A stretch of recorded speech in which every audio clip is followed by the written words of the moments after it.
नमस्ते नमस्ते.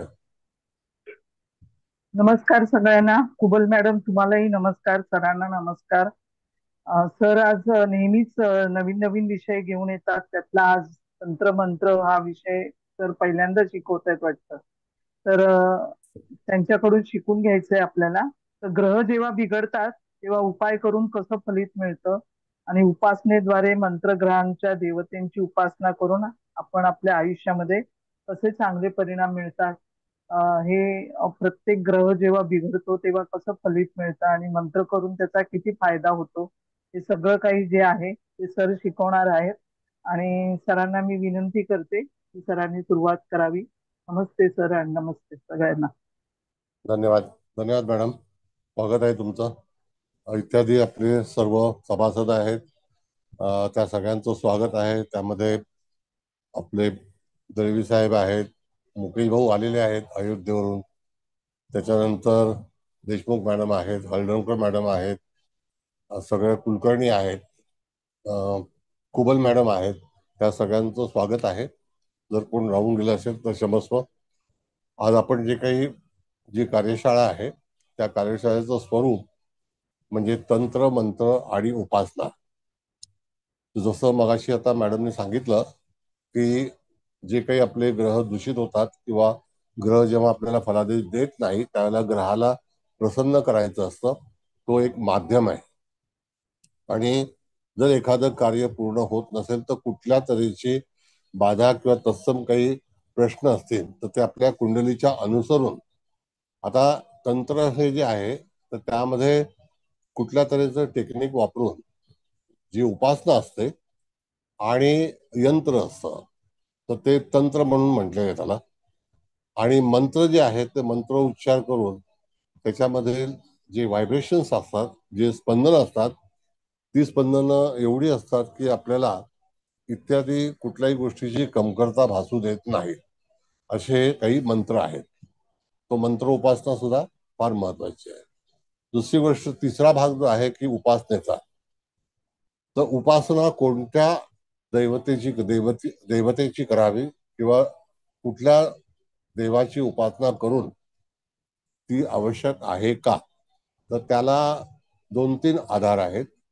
जसं की आपल्याकडे जेव्हा कुंडली येते तर ती कुंडली आपल्याला काय सांगते. जसं आता एक कुंडली लावणार आहे तर त्याच्यातली दुःख कशा स्वरूपाची असतील आणि दुःख आल्यानंतर त्याला कोणत्या तऱ्हेचा मंत्र आणि कोणत्या तऱ्हेचा उपाय.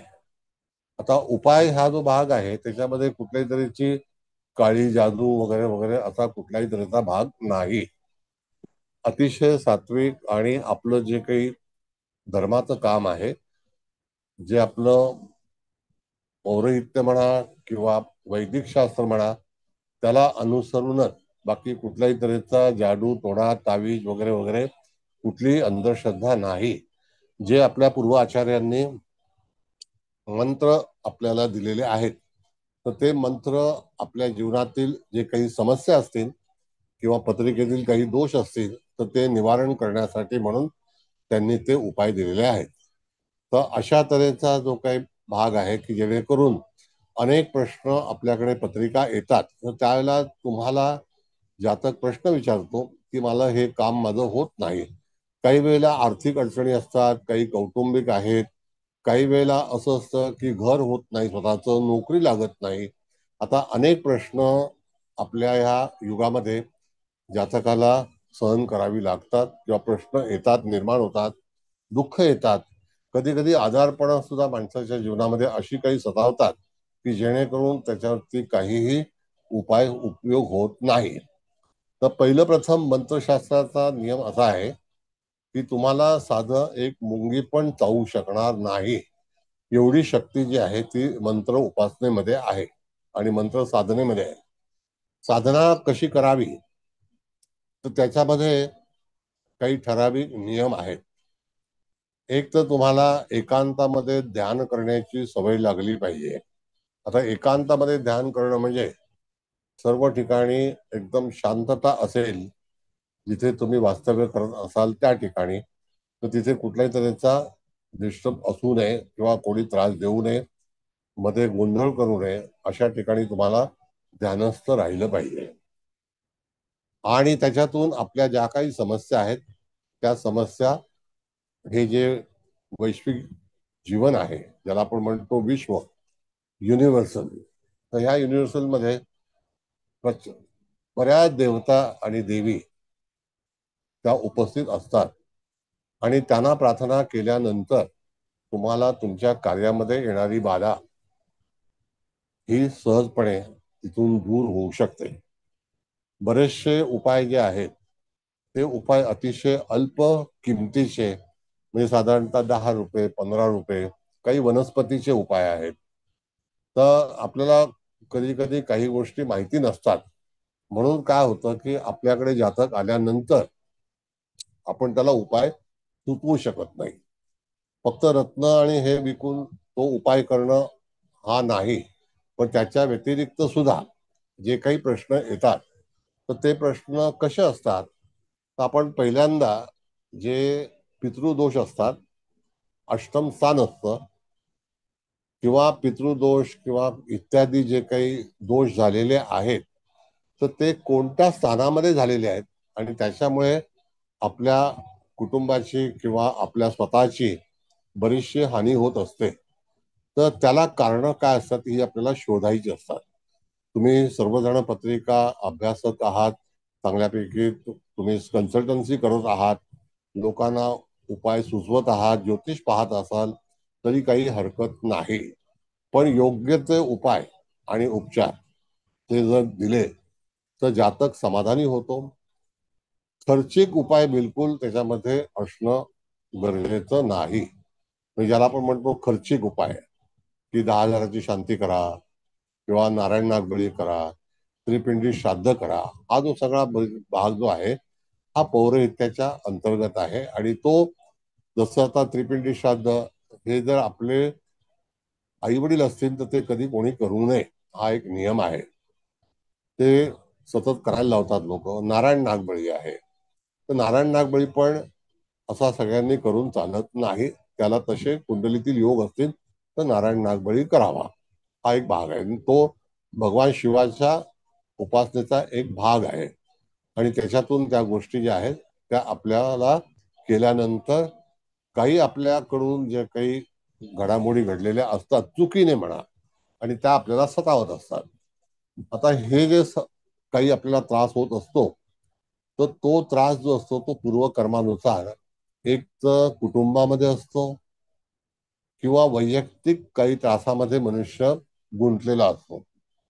आता कौटुंबिक त्रास आहे तर त्या कौटुंबिक त्रासासाठी तुम्हाला धनस्थान, अष्टम स्थान ह्याच्यावरती दृष्टिक्षेप टाकणं अत्यंत गरजेचं आहे.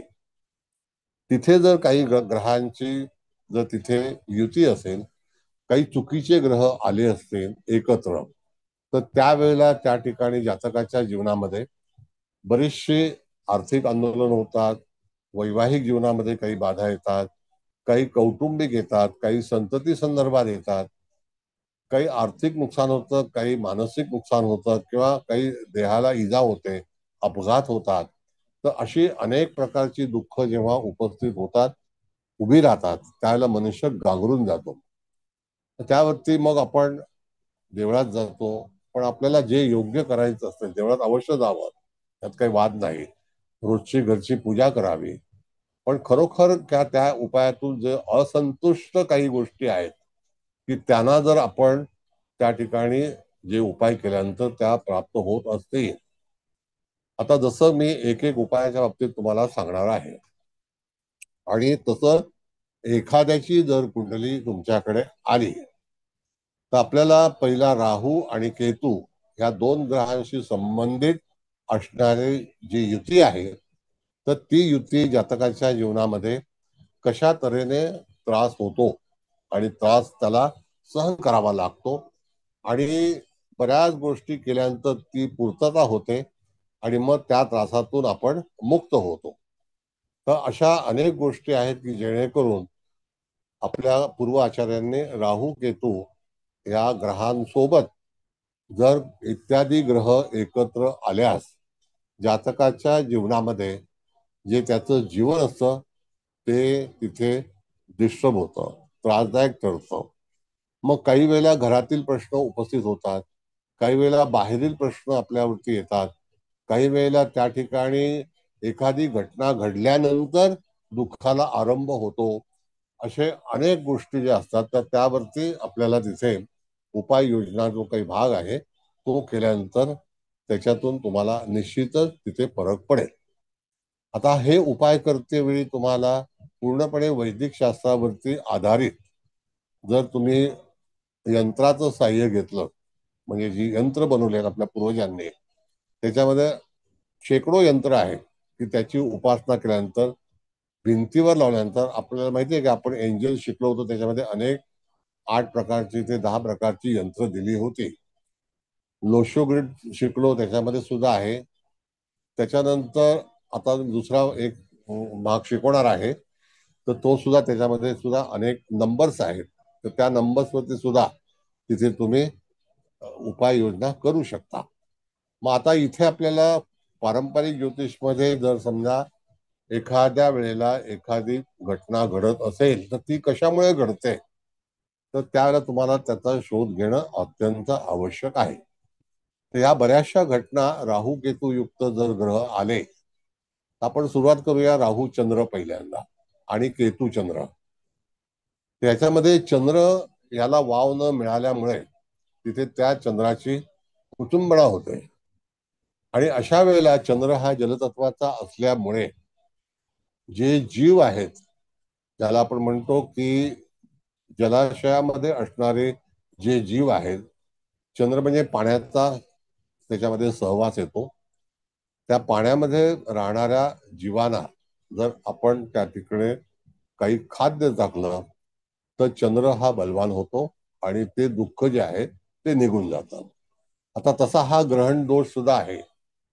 तर ते ग्रहणामध्ये ज्या दिवशी चंद्रग्रहण असेल तर त्यावेळेला त्या ठिकाणी जर तुम्ही उपासना केली आणि अशा वेळेला ती उपासना करते वेळी जो काही तुमचा ध्यान, चंद्राचा मंत्र किंवा चंद्राची उपासना हे कुठल्याही पाण्याच्या तीरावर जाऊन, म्हणजे तलाव असेल, समुद्र असेल, नदी असेल, अशा ठिकाणी तुम्ही राहून तर ती उपासना केली तर निश्चितच चंद्राचा जो दोष आहे तो तिथे नाहीसा होतो.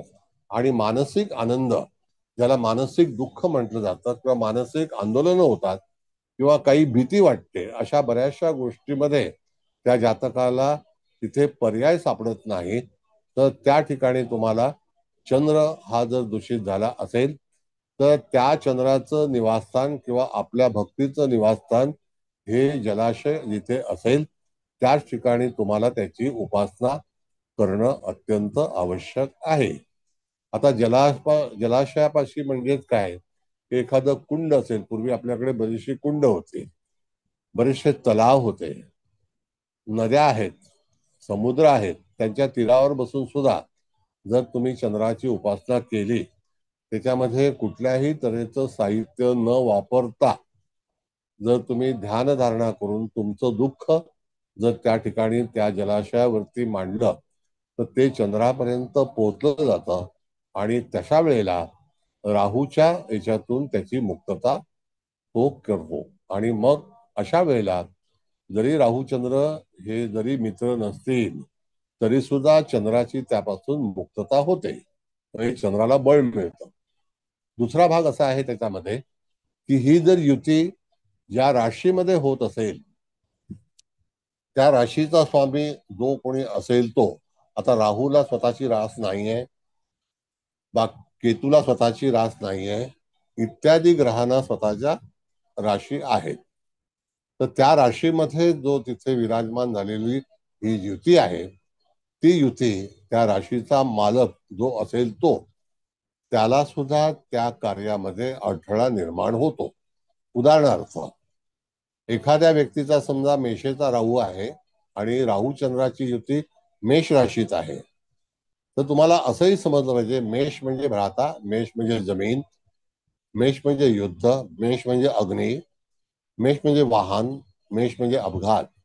तर अशा ह्या सगळ्यात दुःखाची जी काही भाग आहे तो त्या राशीच्या अनुषंगाने ज्या राशीमध्ये युती झाली असेल त्या राशीचा जो भाग आहे तो विचारात घेऊन तुम्हाला जर मेष राशीत झाली असेल तर मंगळाचं बळ सुद्धा वाढवणं अत्यंत आवश्यक आहे. म्हणजे तिथे उपासना करतेवेळी तुम्हाला चंद्र अधिक मंगळ ह्या दोघांचाही तिथे तुम्ही जर हे केलं, उपासना केली. आता मंगळाची उपासना म्हणजे काय आहे, तर मंगळ हा भूमिपुत्र आहे.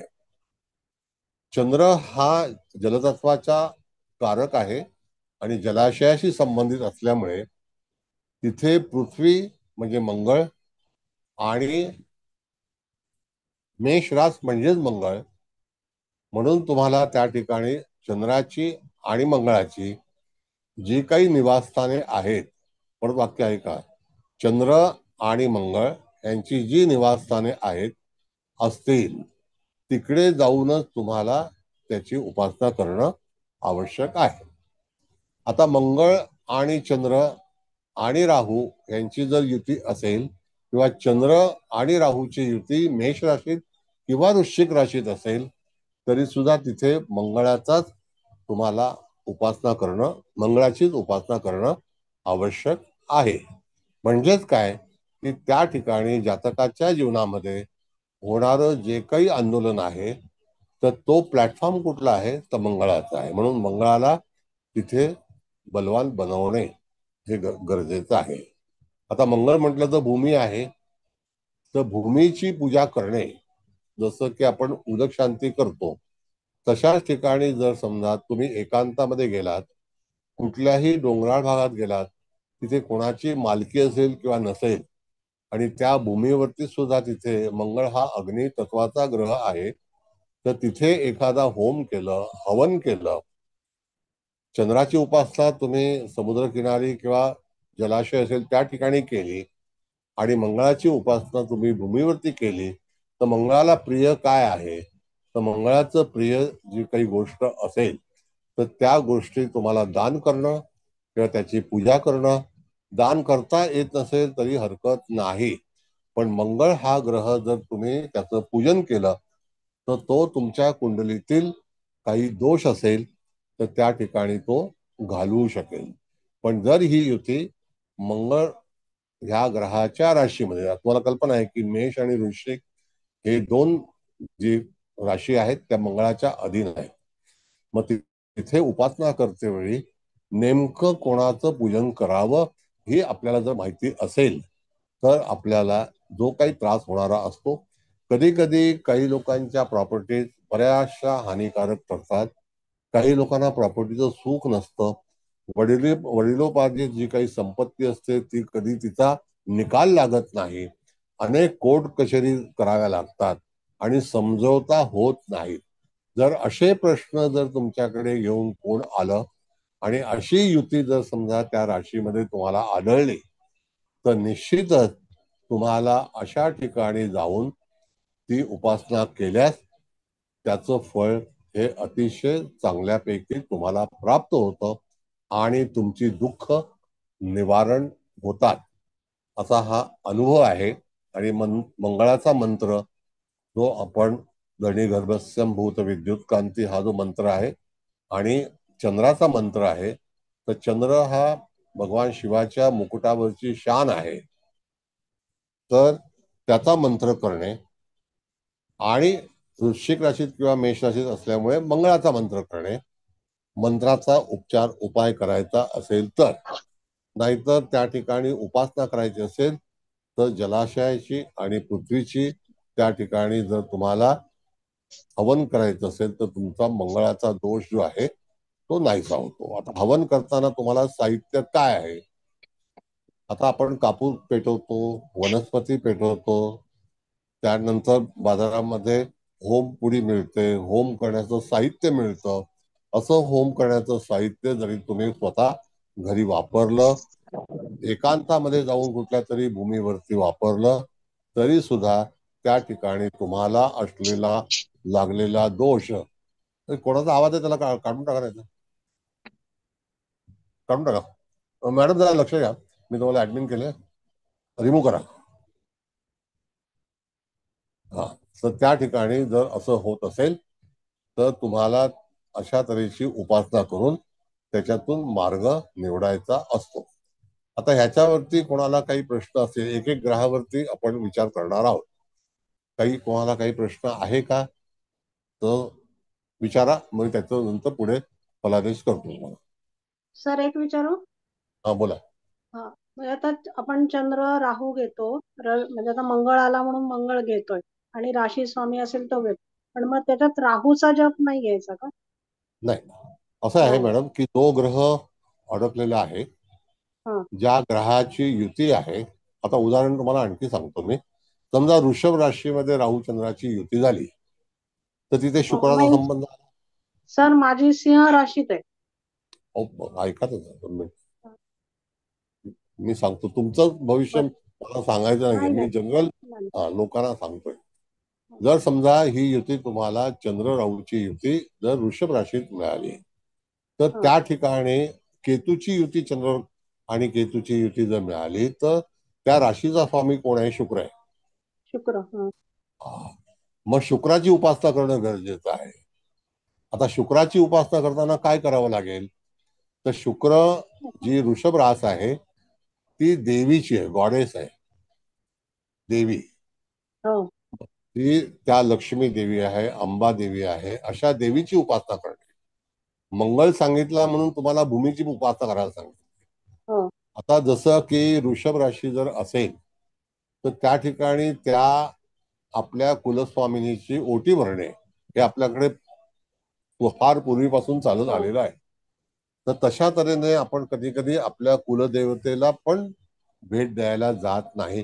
कुलदेवतेची माहिती नसते आपल्याकडे, कुलदैवत माहिती नसते. तर वृषभ रास म्हणजे कुलदेवी आहे, कळलं का? मग अशा वेळेला तुम्हाला वृषभ राशीसाठी महालक्ष्मीची उपासना करणे, महालक्ष्मीचं दर्शन घेणे, तर ती वृषभ राशीची देवी आहे. कळलं? आलं लक्षात? राहू केतूचा जप नाही घ्यायचा. नाही, राहू केतूचा जप नाही मॅडम. जो ग्रह त्याच्याशी निगडीत आहेत त्या बाकीच्या ग्रहांची करायची. जो ग्रह त्याच्याशी संबंधित येऊन तिथे योग तयार झाला. आता उदाहरणार्थ समजा अंगारक योग झाला तर तो मंगळ राहूच्या मुळे होईल. पण राहू हा कारणीभूत आहे, पण तो कोणत्या राशीमध्ये होतोय त्या राशीला फार त्याच्या अधिपतीला महत्व आहे. कळलं का? ठीक आहे. मला फक्त राहू केतू घ्यायचा नाही एवढी शंका होती. सर मिथुन राशीत असेल तर मग बुध म्हणजे विष्णूचं करायची का मग उपासना? राहू मंगळ मिथुन राशीत असेल तर असं आहे मॅडम. कुंभ लग्न. आता एक एक बघा, एक मिनिट थांबा. पहिल्यांदा मी आता तुम्हाला काय सांगितलं की मंगळ, वृश्चिक, मेष आणि चंद्र. पहिला आपण चंद्राच्या वरती तिथे बोलत आहोत. तर त्यांना मेषेबद्दल आणि वृश्चिकेबद्दल जर काही चौकशी करायची असेल, प्रश्न विचारायचा असेल तर त्या बाबतीमधला प्रश्न विचारा. आता कोणाची मीन राशीमध्ये असेल, कोणाची सिंह राशीमध्ये, ते सिंहराज जेव्हा येईल तेव्हा त्याचा आपण विचार करू. पण आता सध्या विषय चाललेला आहे तो चंद्र राहूयुक्त मेष राशीत किंवा वृश्चिक राशीत असेल तर त्याबद्दल आपण विचारणार आहोत. यदा कदाचित वृश्चिक राशीमध्ये आणि मेष राशीमध्ये शनी राहूची युती झाली असेल तर त्याला सुद्धा आपण तिथे मंगळाला विचार करणार आहोत. कळलं? सर चंद्रकेतू कुंभेत. परत ते झालं.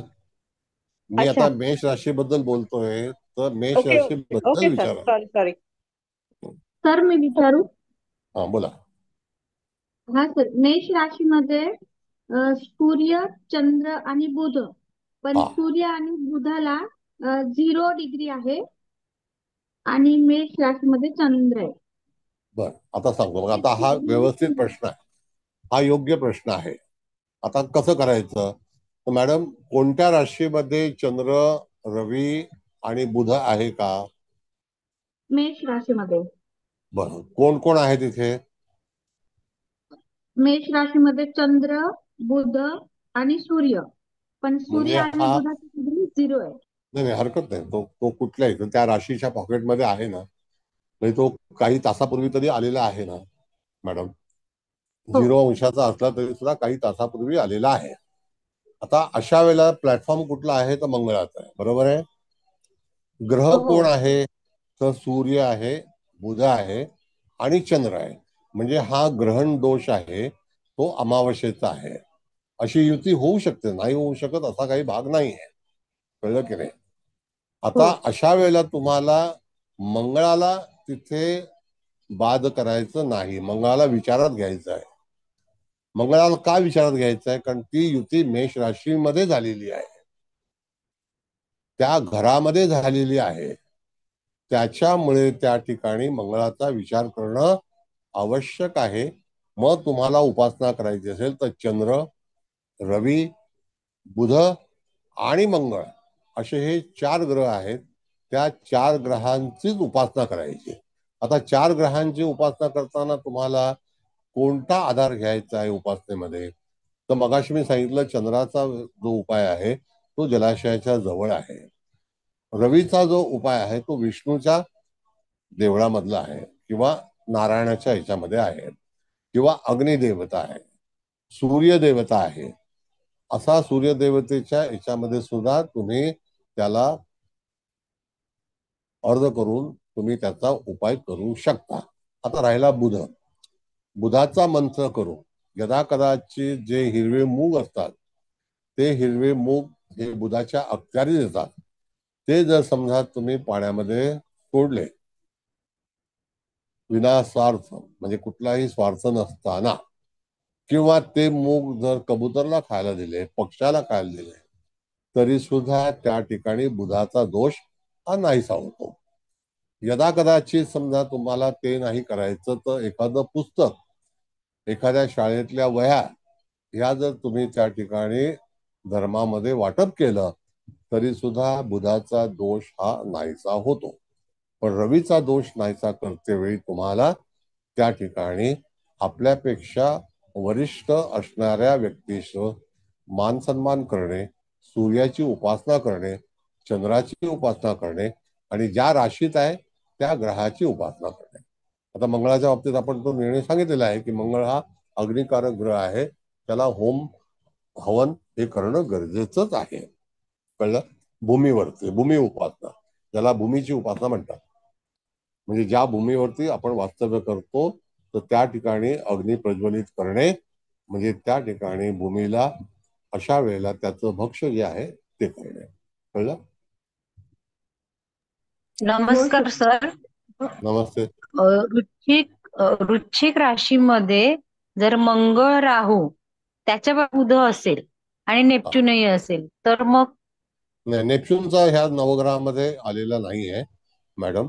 नेपच्यून आणि हर्षराजचा शोध जो आहे तो पूर्व आचार्यांच्या ह्याच्यामध्ये लागलेला नाही. पण तुम्ही जर सांगत असाल की मंगळ, राहू आणि कोण आहे, बुध आहे, बुध, हा, बुध असेल तर तुम्हाला बुधाचा मंत्र करणे, बुधाचे उपाय करणे, तर त्या बुधाला तुम्ही चांगलं बनवू शकता. ज्याला आपण म्हणतो बुध को पक्का करणं, म्हणजे त्या ठिकाणी बुध हा चांगल्यापैकी त्याच्यातून आपल्याला फलादेश देतो.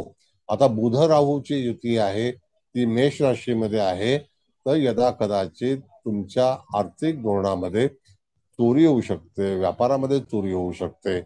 कधी कधी तुम्हाला तुमचा हिस्सा हा कोणतरी दुसरा घेऊन गेलेला असतो. अशा तऱ्हेचा जो भाग आहे तर त्याच्याकरता तुम्हाला बुध, मंगळ, राहू या 3 ग्रहांची युती ही योग्य नाही. मग ही जी युती कुठल्याही ग्रहाची असेल आणि ती राहू केतू बरोबर होत असेल तरी सुद्धा त्या व्यक्तीला त्या पर्टिक्युलर संदर्भामध्ये जे काही त्याच्यापाशी जे सांगितलं जातं, एखाद्या वेळेला मंगळ राहूची युती असेल तर एखादा अपघात होऊ शकतो, भावंडांमध्ये हाणामारी होऊ शकते, जमीन जुमला जाऊ शकतो. अशा ह्या सगळ्या याच्यावरती आपल्याला उपासना करायची आहे, तर ती वैदिक उपासना आहे ज्याच्यातून आपल्याला मार्ग निवडायचा आहे. म्हणून तिथे ग्रहाला कोणत्या राशीत आहे, कोणासोबत आहे, म्हणजे तो कुठला ग्रह आहे त्याच्यावरती ती उपासना निश्चित केलेली आहे, कळलं. सर मी विचारू? धन्यवाद सर. सर मेष राशीमध्ये चंद्र आणि राहू आहे. चंद्र 8 डिग्रीवर आहे, राहू 15 डिग्रीवर आहे. लग्नामध्ये तो तो कितीही डिग्रीवरती असल्यास जर तुम्हाला अपयश येत असेल हो त्या व्यक्तीला, हो तर येत आहे. मगाशी मी जे सगळं भाष्य केलेलं आहे ते हा मंगळ, चंद्र आणि मेष राशीवरतीच केलेलं आहे. तेच उपाय करायचे ना मेष. ते हा okay sir, okay sir, thank you sir. तर तर बेंद्रे दोन कुठे? प्रश्न विचारू. हा बोला, एकेकाने विचारा, पण आता मला पुढे पण जा. हा बोला बेंद्रे साहेब फक्त बोला. एकटा राहू असेल तर? नाही, एकटा राहू तर नाही. हे नाही. ग्रहांची युती असेल ना तर जास्तीत जास्त माणसाच्या जीवनामध्ये अशा तऱ्हेचा त्रास होतो. आणि ज्योतिष जो सांगतो किंवा ज्योतिषाचा जो आचार्य असतो, जो साधक आहे, त्याला काही गोष्टींचा उपाय पर्याय नसतो, माहिती नसतं.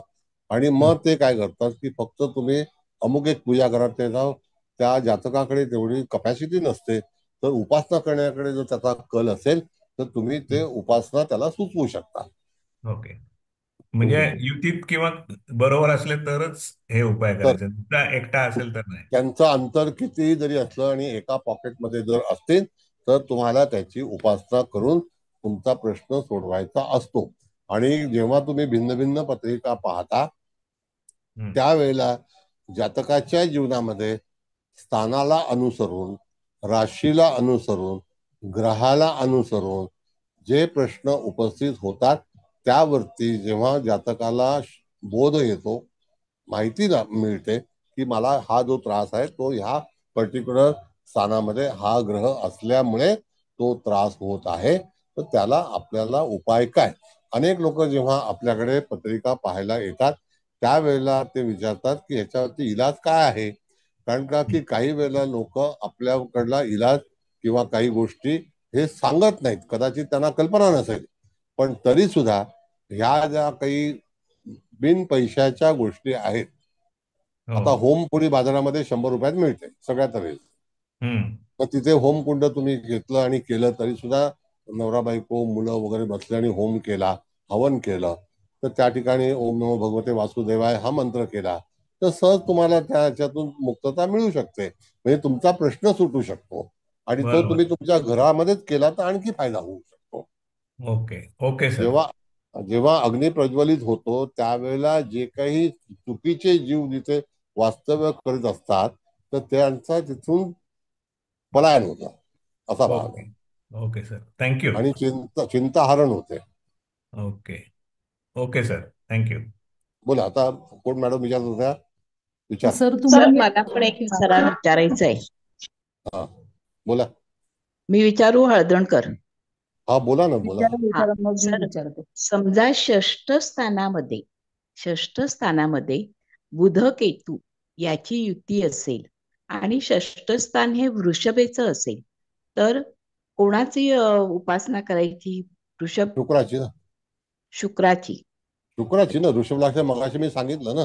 हो तर माझं मध्ये मध्ये नेट गेलं त्यामुळे माझं सगळं विस्कळीत मगाशी मी झालं. सांगितलं की ज्या राशीमध्ये जो ग्रह असेल, आता तुम्ही असं म्हणताय की बुध आणि केतू आणि वृषभ राशीमध्ये ती युती आहे, तर ज्या प्लॅटफॉर्मवरती जो ग्रह उभा आहे तर त्या अधिपतीला सुद्धा म्हणजे ज्याच्या चौकटीमध्ये तुम्ही आहात तर त्याला सुद्धा तुम्हाला संतोष द्यावा लागतो.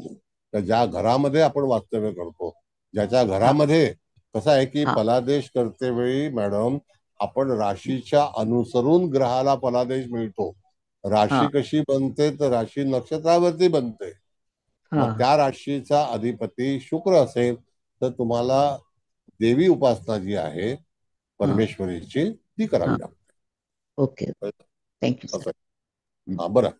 सर आणखी बोला. Yes madam. तर हे उपाय सगळे आपण सांगणार ठीक आहे, पण जातकाचा पहिला प्रश्न असतो की जप किती वेळा करायचा किंवा आम्हाला त्याचे परिणाम कधी मिळतील साधारणपणे, तर ह्याबद्दल आपण काय सांगायचं सर? बरोबर आहे, फार चांगलं आहे. असं आहे मॅडम की ज्या वेळेला एखादी पूर्ती होत नाही तोपर्यंत तुम्हाला ते यश तुमच्या हातामध्ये मिळणार नाही.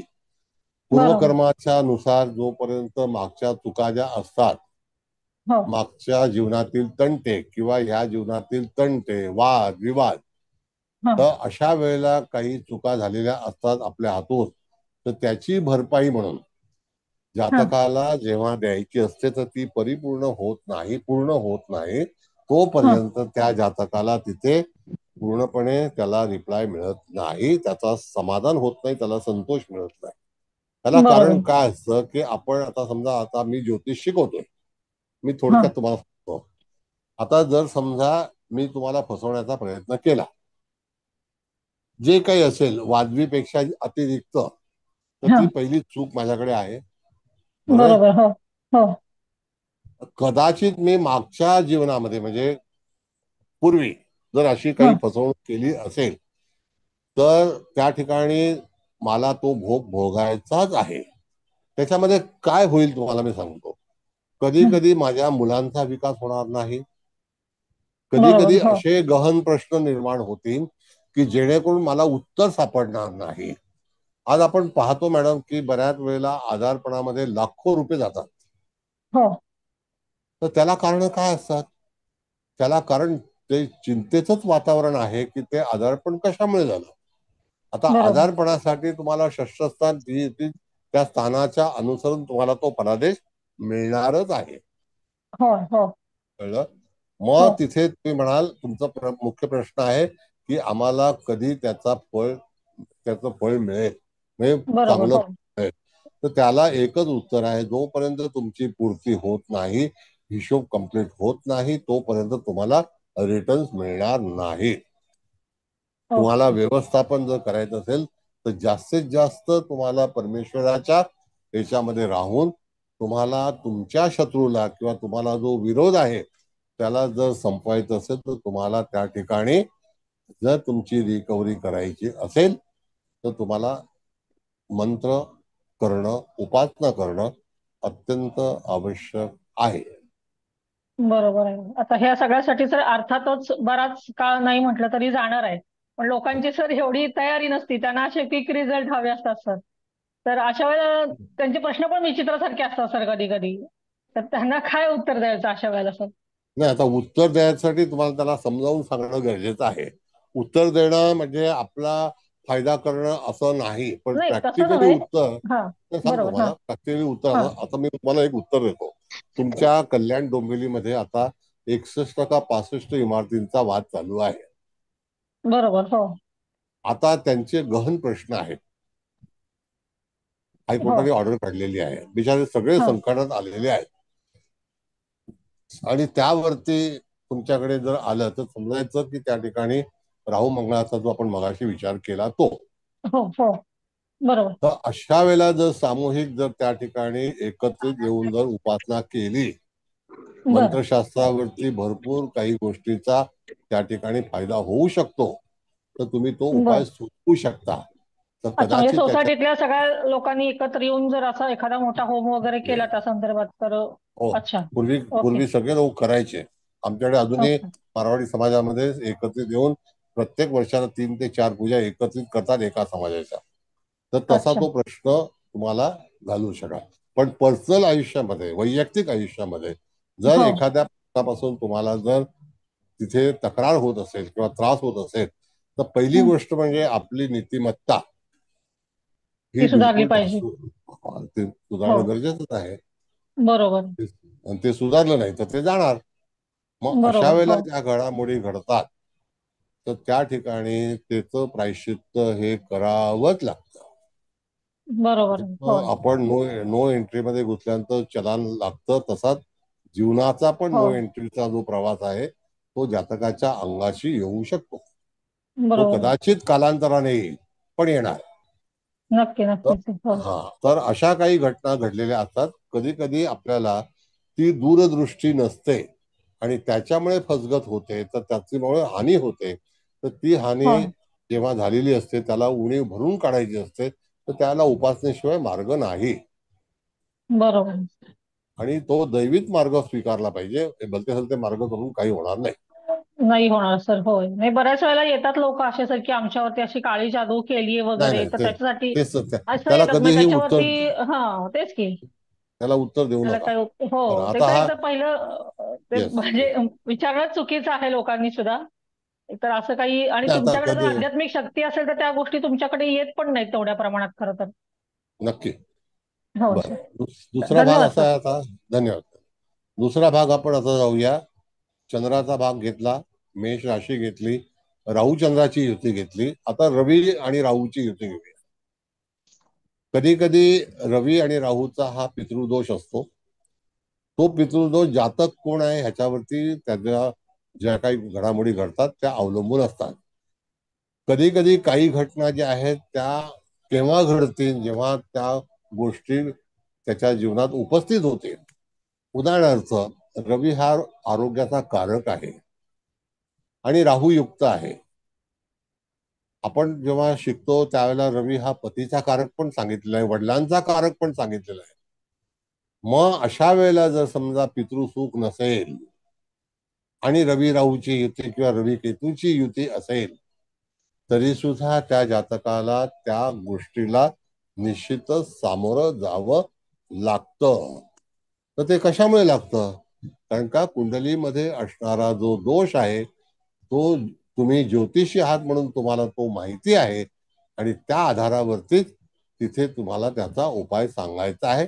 आणि हा इथे जो आपण उपायाची चर्चा करणार आहोत तर ती पहिल्यांदा उपाय जो आहे तर ती मंत्रशास्त्राचा आहे. मंत्रशास्त्र म्हणजे काय?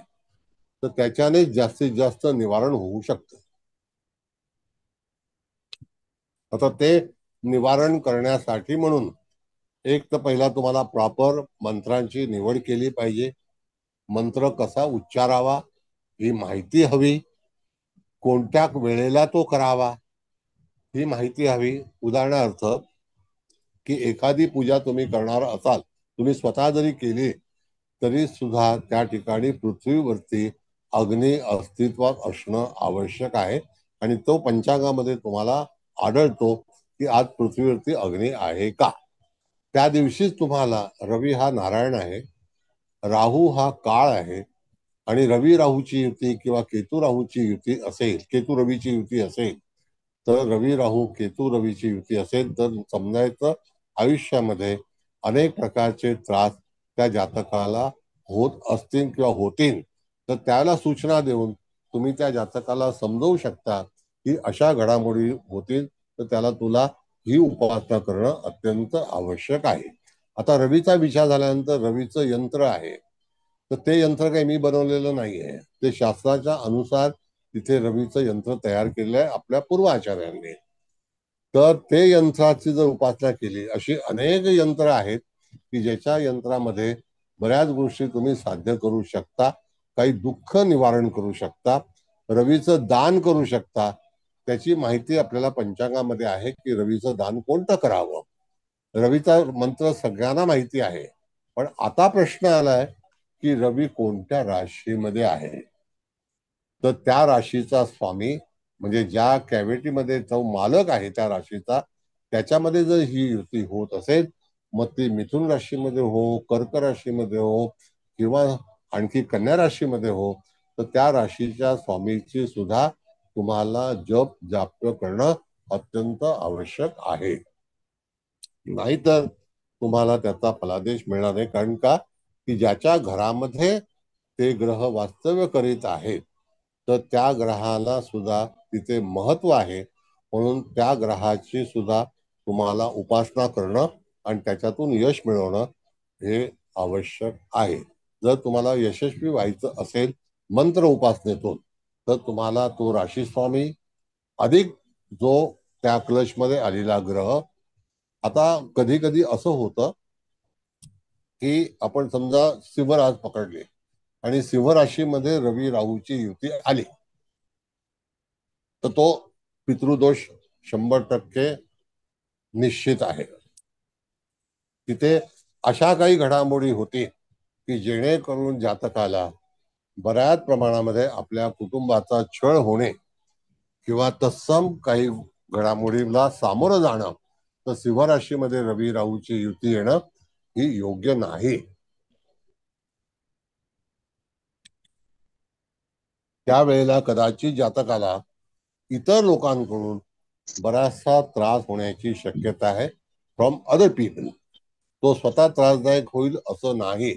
कुठल्याही गोष्टी जेव्हा घडतात त्या लोकांकडून आपल्याला त्रास होतो तर तो त्रास आपल्याला सहन करावा लागतो आणि तो सहन करायला लागू नये म्हणून तुम्हाला त्या ठिकाणी रवी राहूची युती म्हणजे हा मुख्य पितृदोष जो आहे हा कोणत्या राशीत झालाय याला अतिशय महत्व आहे.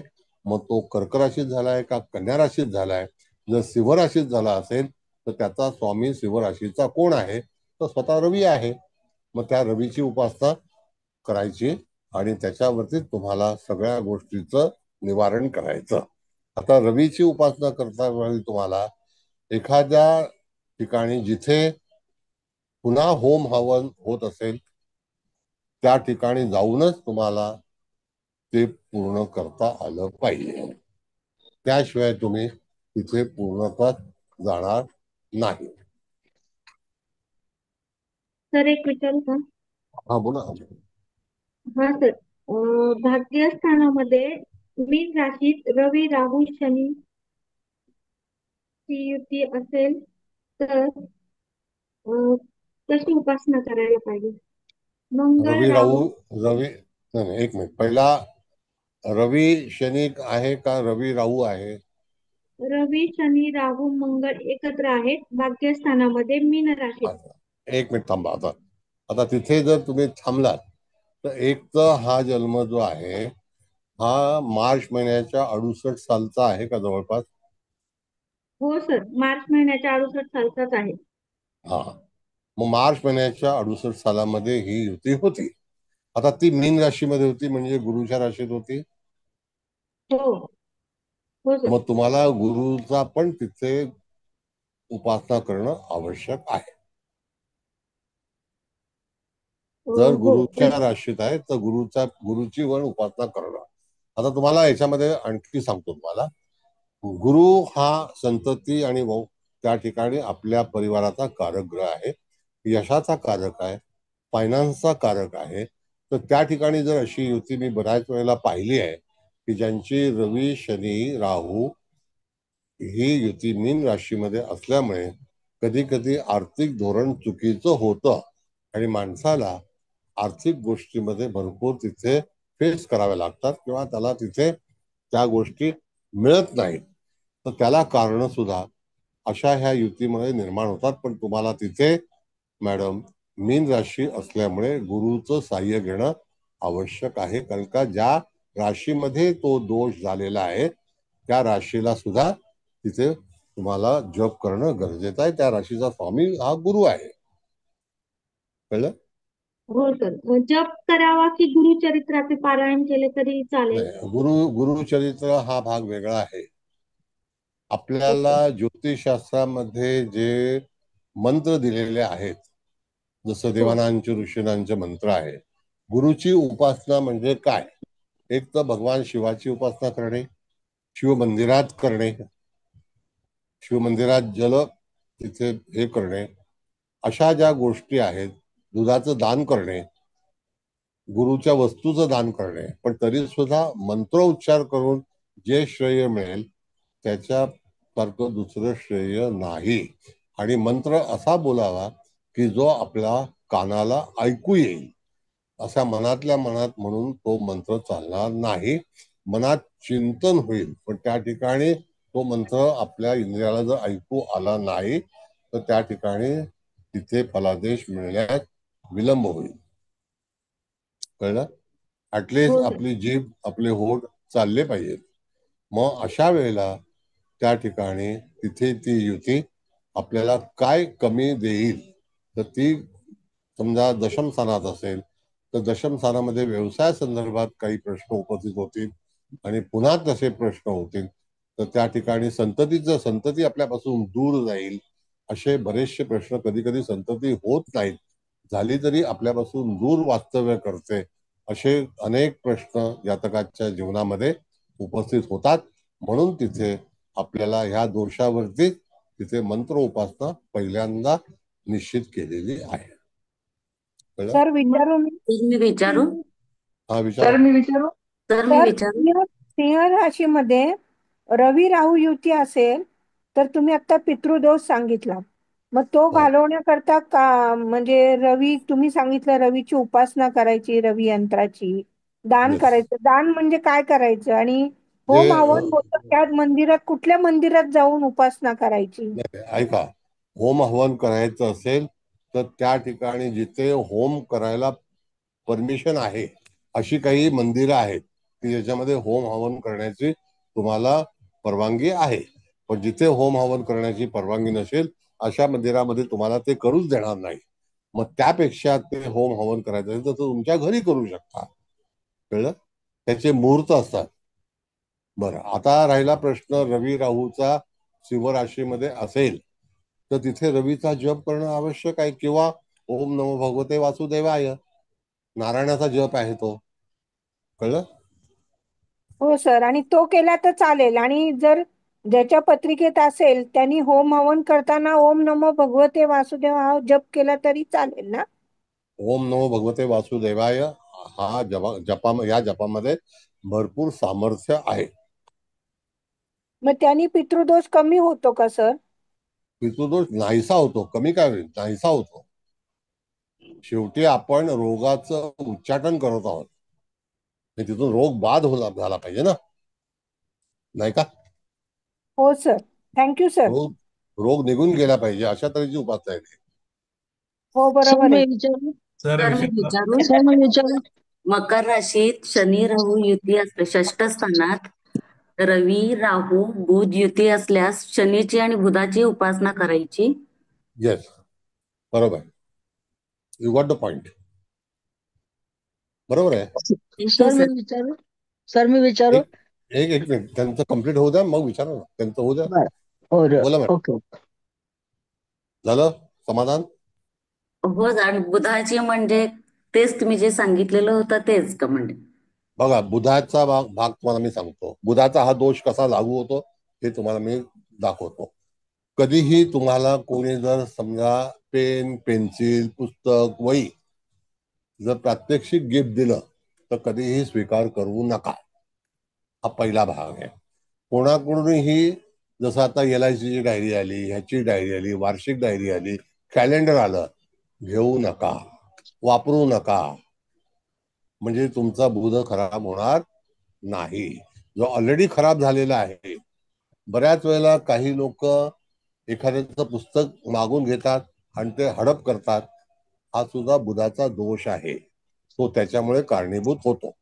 कळलं? यदा कदाचित जातकाला काही वेळेला तिथे बुधाचा व्यापाराचा संबंध येतो. एखाद्याचं व्यापार तिथे त्या ठिकाणी नक्कल करणे, म्हणजे आर्टिफिशियल काही गोष्टी बनवणे, हा सुद्धा बुध ग्रहाच्या अखत्यारीत येतो. तसं केल्यानंतर कालांतराने तिथे त्रास होऊ शकतो. कळलं? असं आहे. तर एक विचारायचं होतं. हॅलो बोला. हॅलो एकाने बोला. हा बोला. तर नवम स्थानामध्ये कन्या राशीमध्ये रवी आणि राहू 1 डिग्रीच्या फरकाने आहेत आणि वर नेपच्यून पण प्लुटो पण बरोबर आहे. नाही बघा, एक मिनिट. प्लुटो, नेपच्यून, हर्षल याचा ह्या विद्येशी संबंध नाही. इथे फक्त सूर्यादी ग्रह 7 जे आहेत रवी पासून शनी पर्यंत त्याच्यावरती योगाचं निश्चित केलेली आहे. योग 1 डिग्रीच्या फरकाने आहेत रवी आणि राहू. कितीही जरी असलं तरी सुद्धा आहे. तो अंशात्मक योग झाला मॅडम. 1 डिग्रीचा योग आहे तर तो अंशात्मक झाला. युती नाही झाली. अहो, युतीच म्हणजे अंशात्मक योग आला ना. काय असं करताय? हा ओके. 1 अंशाची जर तिथे गॅप असेल तर ती युतीच झाली. हो. मग तिथे रवीला तुम्हाला बलवान करणं आवश्यक आहे. ओके. मग त्याच्यावरती तुम्हाला जर उत्तर मिळत नसेल की ज्या घडामोडी घडत आहेत एखाद्या व्यक्तीच्या कुटुंबामध्ये किंवा जीवनामध्ये त्या कशामुळे होत आहेत, तर त्याला कारण अशीच असतात. बर. आणि हो. आणि हे असं माझ्या भावाच्या पत्रिकेत आहे आणि माझ्या पत्रिकेमध्ये नक्षत्र बदललंय पण रवी राहू एकाच राशीत आहे. म्हणजे दोष आहे ना, तो वांशिक दोष आहे, वंशाला आलेला दोष आहे. कळलं? त्याला काय करायचं, म्हणजे त्याला उपाय असतो का? उपासना मॅडम. बघा, इथे मी कुठल्याही तऱ्हेचे विक्रीसाठी हा क्लास केलेला नाही. मी फक्त तुम्हाला मंत्रशास्त्राला अनुसरून तुमच्या दुःखाला कसं तुम्ही निवारण करू शकाल हाच आपल्याकडे विषय आहे. ओके. कुठल्याही कारण तऱ्हेची वस्तू घालून किंवा करून त्याच्यामध्ये तुम्हाला लाभ नाही झाला तर विकणारा दोषी असतो. इथे मंत्रशास्त्र हे आपलं वैदिक पारंपरिक आलेलं आहे. कळलं? ओके, मग रवीचा मंत्र आणि ह्याचा मंत्र म्हणायचं. नक्की. कोणत्या राशीत आहे तो बघा. हो, पण राहूने फक्त नक्षत्र सॉरी रास बदलली आहे, वृश्चिक आहे आणि हा तुळेत आहे, पण त्यात 12 डिग्रीचाच फरक आहे. काही असो, एका राशीत आहेत ना, दॅट्स ऑल. हो हो हो. मग एका राशीत आहे तर तो दोष आहे. मग तुळेत असेल आणि वृश्चिकेत असेल तर त्या ठिकाणी तो 1.5 वर्षाचं अंतर असेल. कळलं? जन्मामध्ये.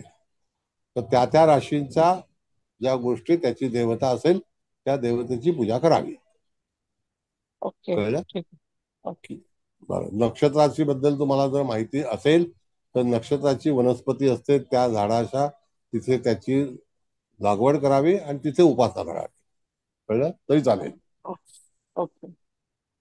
सर, आता हे विचारा. महाराष्ट्रीय पंचांग जे सांगितलं होतं ना तुम्ही, तर त्याच्यामध्ये नवग्रह पीडाहरण स्तोत्र पण दिलीत आणि नवग्रह स्तोत्र पण दिले. मग ह्यातलं नक्की कोणतं कोणत्या वेळेला वापरायचं सर?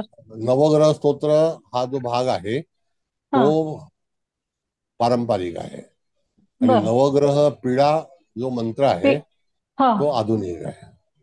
अच्छा, ओके. तो आधुनिक.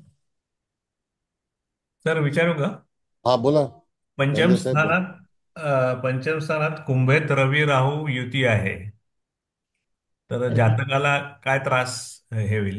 नाही, आता भाग असा आहे की पंचम स्थानात असेल तर त्याला चिंता जी आहे किंवा त्याची फसवणूक जी आहे ती त्याला पंचम स्थाना संदर्भात आपण जे जे गोष्टी पाहतो साधारणतः 12 गोष्टी जो तपासतो त्या गोष्टींचा त्रास होऊ शकतो. हा, आणि कुंभेत असल्यामुळे ते शनीचा पण त्यांनी हो, मी सांगितलं तुम्हाला राशी स्वामीला विसरायचं नाही. त्याप्रमाणे आपला वंशाचं आडनाव आपल्याशी आपण लावतो म्हणजे तो आपला वंश आहे. तिथे त्या राशीच्या स्वामीला विसरणं. कोणीतरी बोलतंय मध्ये, ऐकू येत नाही. कोण आहे? थांबा एक मिनिट जरा. मॅडम रिमूव्ह करा ना. केला बंद. नाहीतर त्याला काढूनच टाका सरळ. काय आवश्यकता नाही आपल्याला. जो डिस्टर्ब करत असेल त्याला काढून टाका. हा बोला बेंद्रे साहेब बोला. तुम्ही ते सांगत होता ना की म्हणजे कुंभेत असल्यामुळे शनी, रवी आणि राहू तिन्हीचा आणि पंचम स्थानाशी निगडीत असलेले सर्व प्रश्न उद्भवू शकतात. येस. बरं, आता भाग असा आहे साहेब की कुंभ राशीमध्ये शनी राहूची युती तुम्ही पाहिली आहे का? शनी राहूची नाही आहे, रवी राहूची युती आहे. रवी राहूची असू शकते. शनी राहूची युती पाहिली आहे का? नाही, मी नाही पाहिलेली. नाही, ती झालेली नाही म्हणून. तर आता त्या ठिकाणी आपण जर समजा असं बघितलं तर त्या ठिकाणी शनीच्या राशीमध्ये राहू रवीची युती झालेली आहे. तर शनीला पण तिथे उपासना करणं, शनीची उपासना करणं आवश्यक आहे. बरोबर आहे. तेवढंच विचारायचं होतं. आणि मला ते कळलं नाही, तुम्ही आता काहीतरी म्हणलं की कोणी पेन, पेन्सिल, डायरी दिली ते कधी घेऊ नका. म्हणजे आता कॉम्प्लिमेंटरी खूप लोक काय काय देत बिलकुल बिलकुल घेऊ नये. म्हणजे त्यापासून आपल्याला हानी होते. मुद्दाम ते लोक त्यांच्या ह्याच्यावरचा दोष आपल्याला ढकलण्यासाठी म्हणून देतात का? नाही, तसा इंटेन्शन नसतं. पण होत असतं काय माहितीये का की जसं की श्राद्ध असतं त्यावेळेला सुद्धा काही वाटप केलं जातं. ते सुद्धा आपल्या घरामध्ये आणून नये. बरोबर आहे. हा एक भाग आहे. त्यानंतर जर समजा तुम्हाला गिफ्ट म्हणून कोणी समजा पेन दिलं, पेनचा सेट देतात, आवडीने देतात, ते काही मुद्दाम देत नाही. तर तसा तो तुम्ही दुसऱ्याला देऊन टाका. अच्छा, आपल्या घरात नाही ठेवायची. आपल्याकडे ठेवू नका. जर समजा पेन ही वस्तू किती रुपयाची आहे, 50 रुपये, 25 रुपये, 20 रुपये, 10 रुपये, ती तुम्ही लोकांकडून का घ्या?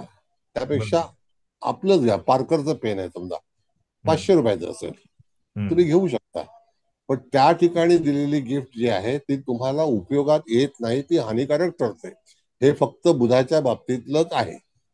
आता जर समजा तुम्ही सांगितलं की शनी राहूची युती जर समजा त्या ठिकाणी आपण विचार केला, तर तुमच्या वापरातला लोखंडाचा चपाती करण्याचा तवा जर तुम्ही एखाद्या कुठल्या व्यक्तीला दिला, रस्त्यावरती जे लोक वास्तव्य करतात त्यांना, तर तो दोष टळू शकेल, कारण ते लोखंडाचा आणि शनीचा जवळचा संबंध आहे म्हणून. बरोबर आहे. कळलं का? तवा, असे कढई काही लोखंडाचं त्यांना.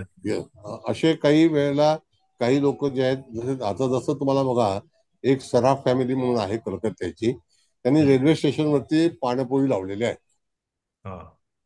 बऱ्याच रेल्वे स्टेशनवरती पाणपोळी दिलेली आहे, कारण ते चंद्राचा दोष निवारण करण्यासाठी म्हणून त्यांनी बऱ्याच स्टेशन्सवरती तिथे जल पिण्यासाठी तिथे व्यवस्था केलेली आहे. बरेच लोक पाणी वाटप करतात, तो सुद्धा एक धर्माचाच भाग आहे. बरोबर आहे. असं की बुधाचं हे करण्यासाठी लहान मुलांना पेन्सिल, वया वगैरे देऊन आपला बुधाचा दोष नाहीसा करू शकतो. नाहीसा होतो. तुम्ही वाटप करणे, तुम्ही वाटप करणे, आणि आपण घेणे ती बाधा आहे. त्या कधी घ्यायचं नाही, किंवा कोणी दिलं तर दुसऱ्याला टाकायचं नाही. तुमचा बुध हा तुम्हाला कमी करायचा असेल तर अशा वस्तू घ्या. बरोबर आहे. बऱ्याच वेळेला लोक काही नोट्स तोडतात, काही वेळेला काही पेपर चोरी करतात, काही डॉक्युमेंट्स मध्ये फेरफार करतात, तर तो बुधाचा दोष आहे आणि त्याचं प्रायश्चित करावंच लागतं. भुर्दंड त्याचा येतोच येतो. Okay sir, okay sir, thank you. Sir, Shani Ketu असेल तरी लोखंडाचं दान करायचं का? 2 मिनिटं थांबा, पहिला ह्याला बाहेर काढतो.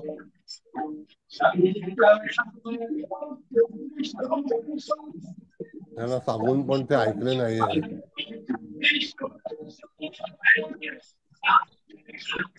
कोण आहे साधना? पण काय आहे की सांगून ऐकत नाही तर त्याला रिमूव्ह केलं पाहिजे. सर विचारू का? 2 मिनिटं. सर विचारू का? हा, विचारा. हा, शनी केतू युती जर असेल मिथुनेला, तर मग अशा वेळेस शनीचा आणि बुधाचा विचार करायचा का? नक्की. आणि सर शनी केतू युती जर तुळेमध्ये असेल तर? काय? शनी आणि केतूची युती तुळ राशीत असेल तर? तुळ राशीत? हा, आणि ती लग्नात शुक्राचं करायचं. शुक्राचं सांगितलं, देवीचं उपासना करायला सांगितलं तुम्हाला. मी थोडं उशिरा जॉईन केलं सर, त्याच्यामुळे पहिला गेलं मी. Okay sir, thank you. सर मी बोलू? केतू युती असेल तरी लोखंडाचं दान करायचं का? काय म्हणाला? ऐकलं नाही मी. शनी केतू युती असेल तरी लोखंडाचं दान करायचं का? हो. कसं आहे मॅडम, सांगतो तुम्हाला मी, की जेव्हा तुम्ही एखाद्या व्यक्तीला दान करत आहात, तर त्यावेळेला त्याच्या उपयोगामध्ये ती वस्तू आली पाहिजे. पहिला भाग असा आहे. आता कधी कधी त्या ठिकाणी एखादं कुटुंब असेल, त्याला न कळत समजा त्याच्यासाठी तुम्ही जर दान केलं, तर त्याला कळू पण द्यायचं नाही की हे तुला दान आहे म्हणून. त्याला भेट म्हणून तुम्ही जर दिली, तरी सुद्धा तुम्हाला तुमचं दुःख निवारण करण्यासाठी ती वस्तू उपयोगात आणली जाते किंवा येते. आलं लक्षात? सर म्हणजे मग शनी केतूची युती आहे तर तिथेही आपण लोखंडाचं दान करायचं आणि बुधाचं दान करायचं का? हो, बुधाचं दान करायचं. लोखंडाचं दान करणं अतिशय फार महत्वाचं आहे. कारण का की जी काही पीडा लागलेली असते, तर ती पीडा एखाद्या व्यक्तीला जर तिथे त्या ठिकाणी धर्म म्हणून दान केलं, तर निश्चित त्याला त्याच्यापासून फायदा होतो. म्हणजे आपल्याला जो दान करताय त्याला. भाग्यात वगैरे असेल तर सर मग अशा वेळेस? कुठल्याही स्थानामध्ये असो, पण परत संबंध काय आला मॅडम? राशी, ग्रह, 3 ग्रह असतील, 2 ग्रह असतील, तर त्या 2 ग्रहांचं शेवटी ते ग्रह राहू केतूमुळे दूषित झालेले आहेत, तर त्यांची अथॉरिटी कमी झालेली आहे. कळलं? हो. आता कधी कधी काही लोकांना वृश्चिक राशीमध्ये किंवा मेष राशीमध्ये जर ही युती झाली असेल, तर एखादं तरी भावंड त्यांच्या अगोदर तिथे देवाघरी गेलेलं असतं. कळलं? हा दोष आहे. पण आपल्याला कल्पना अगदी खरं आहे नसल्यामुळे सर. हा 100% खरं आहे सांगितलं सर. हा. मग आता तिथे असा हा दोष आहे आपल्याला न कळत झालेला आहे. आता त्याच्यावरती आणखी होऊ नये म्हणून तुम्ही त्याला सांगू शकता, बाबा तू जर असं केलं तर त्या ठिकाणी न कळत तू दान देतोय हे पण कळू नये कोणाला. पूर्वीच्या काळामध्ये लोक वनस्पतीचं दान करायचे, जमिनीचं दान करायचे, वस्तूंचं दान करायचे, जनावरांचं दान करायचे, गायीचं दान करायचे. ते काही उगाच नाही करायचे, कळलं. गोदान पण असायचं, अजूनही करतात लोक. पण आता कसं आहे की आपला काळ बदललेला आहे. आता आपण दुःखाकडे सरकत आहोत, सुखाकडे नाही. दिवसेंदिवस दुःख वाढत चाललेलं आहे. आपण हे सगळं विसरलेलो आहोत, कळलं का. म्हणून सर पेशेत मंगळ शनी असेल तर मंगळ शनी आणखी त्रास आहे. पण पहिली गोष्ट राहूच्या बद्दल आपली चर्चा आहे. पण हा शनी बरोबर मंगळ राहू राहूची पण असेल म्हणजे मग राहू शनी मंगळ मेषेत, तर मंगळ शनी जप करायचं ना सर. हो हो. मंगळ शनी राहू बघा, परत सांगतो मॅडम, जी एक तर शनी जर मेषेचा आहे असं आपण समजा, तर त्याला मेषेला राहू आहे का आणि शनीची युती आहे का अशी तुम्हाला पाहायला मिळाली आहे का. मंगळ शनीची युती पाहायला मिळाली आहे सर. मंगळ राहू शनीची युती मागे शेकडो मागे आहे. एक घर मागे नाही येणार, बरोबर आहे, नाही येणार. नाही नाही येणार. Okay okay. काही काही ठराविक राशींमध्ये जी युती आहे ती तुम्हाला आढळणार नाही, कारण त्या ठिकाणी यदाकदाचित नंतर होणार असेल. पण हो ते म्हणजे ग्रह जे आहेत, कालांतराने होणार. राहू आलाय पण तो त्या पॉकेट मध्ये नाही आलाय एक्झॅक्ट, फक्त तिथे हा शनी आणि मंगळ आहे. येस. आता त्या ठिकाणी शनी आणि मंगळ असेल तर तुम्हाला मी सांगतो, तर त्यावेळेला जर समजा राहू असेल तर तो राहू त्या ठिकाणी मिनेला आहे का. हो हो हो बरं, सर. आता तो जर मिनेला आहे तर शनी मिनेला येऊन वक्री होऊन तो मंगळाच्या राशीत गेलेला आहे. आणि ही घटना 1969 साली होती, कळलं का. हो सर बरोबर आहे, बरोबर आहे सर. हो बरोबर आहे. हो एकदम मग बरोबर. हो एवढं पंचांग पाठ पाहिजे. हो सर बरोबर. हो सर बरोबर आहे. असं जर पंचांग पाठ नसेल, नाही तर हे बघा ते बघा, कुंडलीची भाषा बघा, तसं चालत नाही. कवटेकर मॅडम, कुंडलीची भाषा घेतली की नाही. काय सर. कुंडलीची भाषा पुस्तक घेतलं की नाही. नाही नाही घेतलं सर अजून. विचार करते सर तू. हवा असेल तर सांगा, माझ्याकडे आहे, देते मी. हो बघा बरं चालेल. मला किती हे सर मी सांगशील विचारू नंतर. मॅडम, सर दान मी करणार आहात विचारू का. हा, एक मिनिट थांबा. दान करणार आहात का काय करणार आहात. दान करते सर. पण सर मी पुस्तक विकत घेतलं तर माझा बुद्ध खराब होईल ना सर. बरोबर आहे, म्हणून मी विचारलं दान करणार आहात का. मी कसं घेऊ सर तसं. मग तुम्ही सर त्यांना हाफ प्राइस द्या. हा बरं, ओके. देशमुख मॅडम तुम्हाला काय हा विचारायचं चालेल बोला. चालेल. हा सर मला असं चालेल, हाफ विचारायचं प्राइस की देते. अष्टमामध्ये रवी बुध राहू युती आहे, तर बुधाचं जसं आपण सांगितलं की पुस्तक पेन्सिल कोणाकडून घेऊ नका, कधी तसं घेऊ रवी नका. आणि राहूचं काय घ्यायचं नाही नाही कोणाकडून नाही, असं. आता रवी राहूचा तसा प्रश्न नाही, फक्त बुधाबद्दलचाच प्रश्न आहे. अच्छा, बुध म्हणजे रवी. बुध हा तुम्हाला कमकुवत करायचा असेल तर एखादी भेटवस्तू स्वीकारा आणि मग बुध तुम्ही हे करा, हलका म्हणजे करा. मला पेन वगैरे बरेच लोक देतात ना, घेऊ म्हणून नका, घेऊ नका, म्हणून विचारलं. बिलकुल घेऊ नका, बिलकुल. आणि रवी आता सर राहूचं नवीन वर्ष हे पितृदोष देतात आहे ना तर सर, डायरी बिरी पण कंपनीतनं बऱ्याच मिळत असतात. ते नाही असं होतं. घ्यायचं. सर मग रवी राहूचा पितृदोष आहे तर त्याच्यासाठी काय करायचं. पितृदोषात सांगितलं अन्नदान करा. अन्नदान. ओके सर बर, बोला. Sir thank you sir. सर एक विचारायचं आहे. हा, सर गुरु जर स्ट्रॉंग असेल हा. पत्रिकेत, तर जेव्हा कपडे देतो आपण जुने, ते देऊ नयेत असं म्हणतात, ते कितपत खरं आहे. पहिली गोष्ट म्हणजे आपला कपडा हा हा एक वेळेला डस्टबिन मध्ये टाकावा. ओके. पण कोणालाही वापरण्याला देऊ नये. म्हणजे त्याचं काय नंबर होतं? 2 नाही सांगतो. नंबर 2, जर हम्म, तुम्हाला वस्त्रदान करायचं असेल हम्म, तर नियम असा सांगितलेला आहे की जे आपले पुरोहित असतात, आचार्य असतात, त्यांनाच वस्त्रदान करावं असा नियम आहे. ओके. तुम्ही भलत्याच त्याला 4 शर्ट द्याल, पॅन्ट द्याल, हे द्या, ते द्या, साडी द्या, नाही चालत.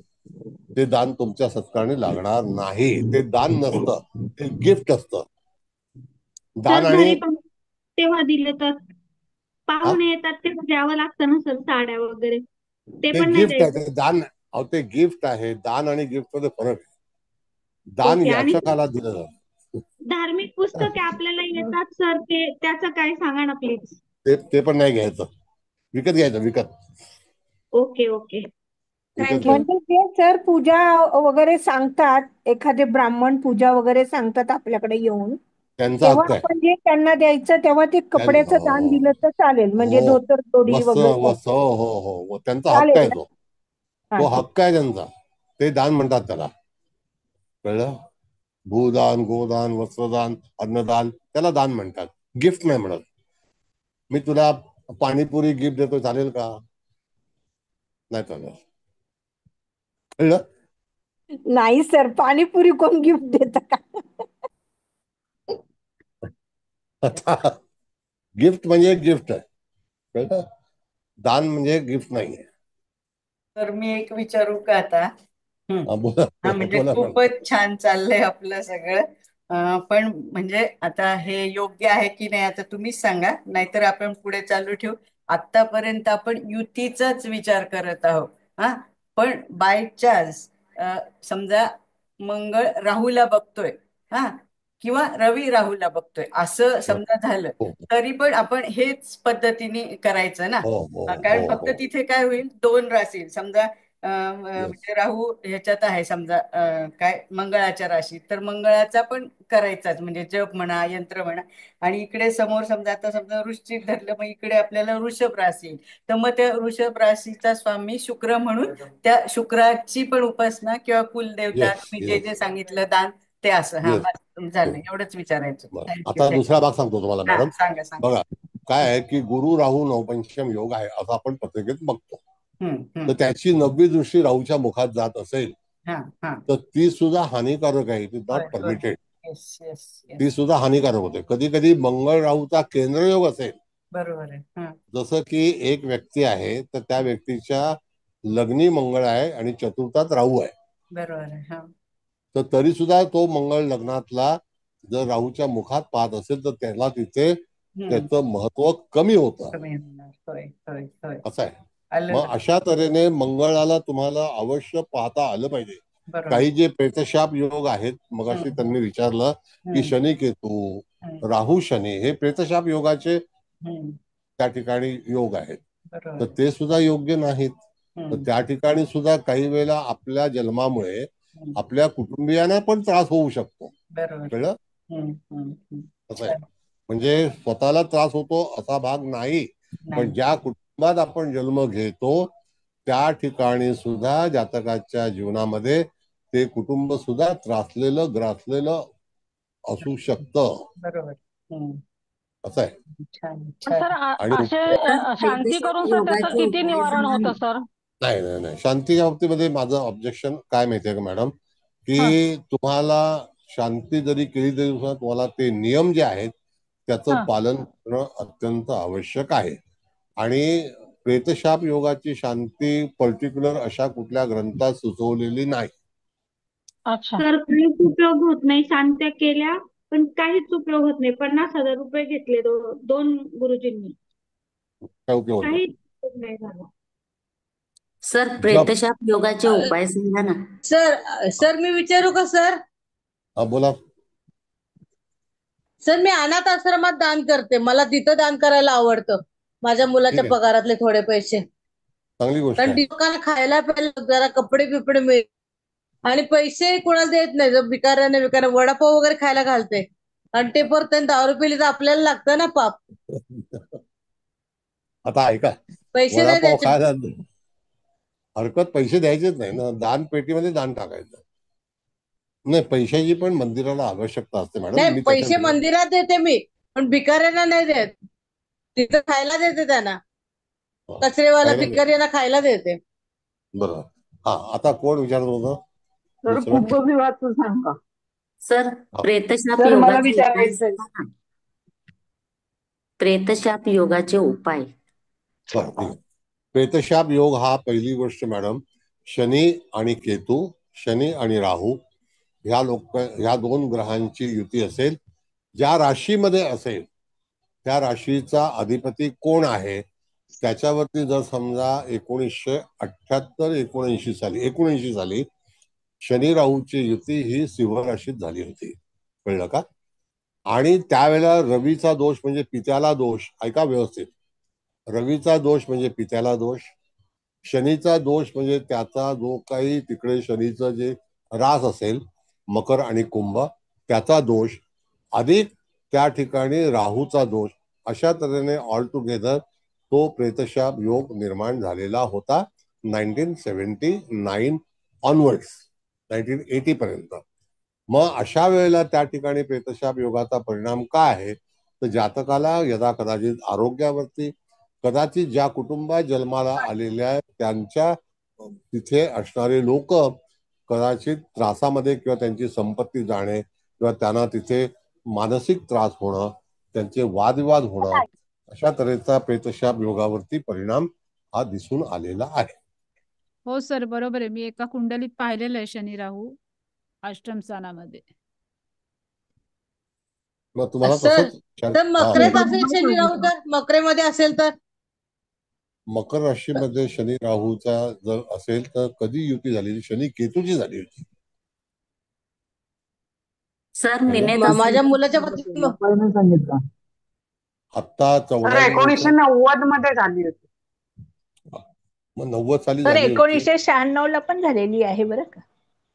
शनी केतू मकरमध्ये. पंचम स्थानात मीनेत त्यांनी मीन केतूची राशी. मी सांगितलं, सर मी केतू 1962 साली झालेली आहे शनी ती केतूची. शनू केतू 1962-63 ला पण होती थोडीशी, मग परत 62 ला झाली.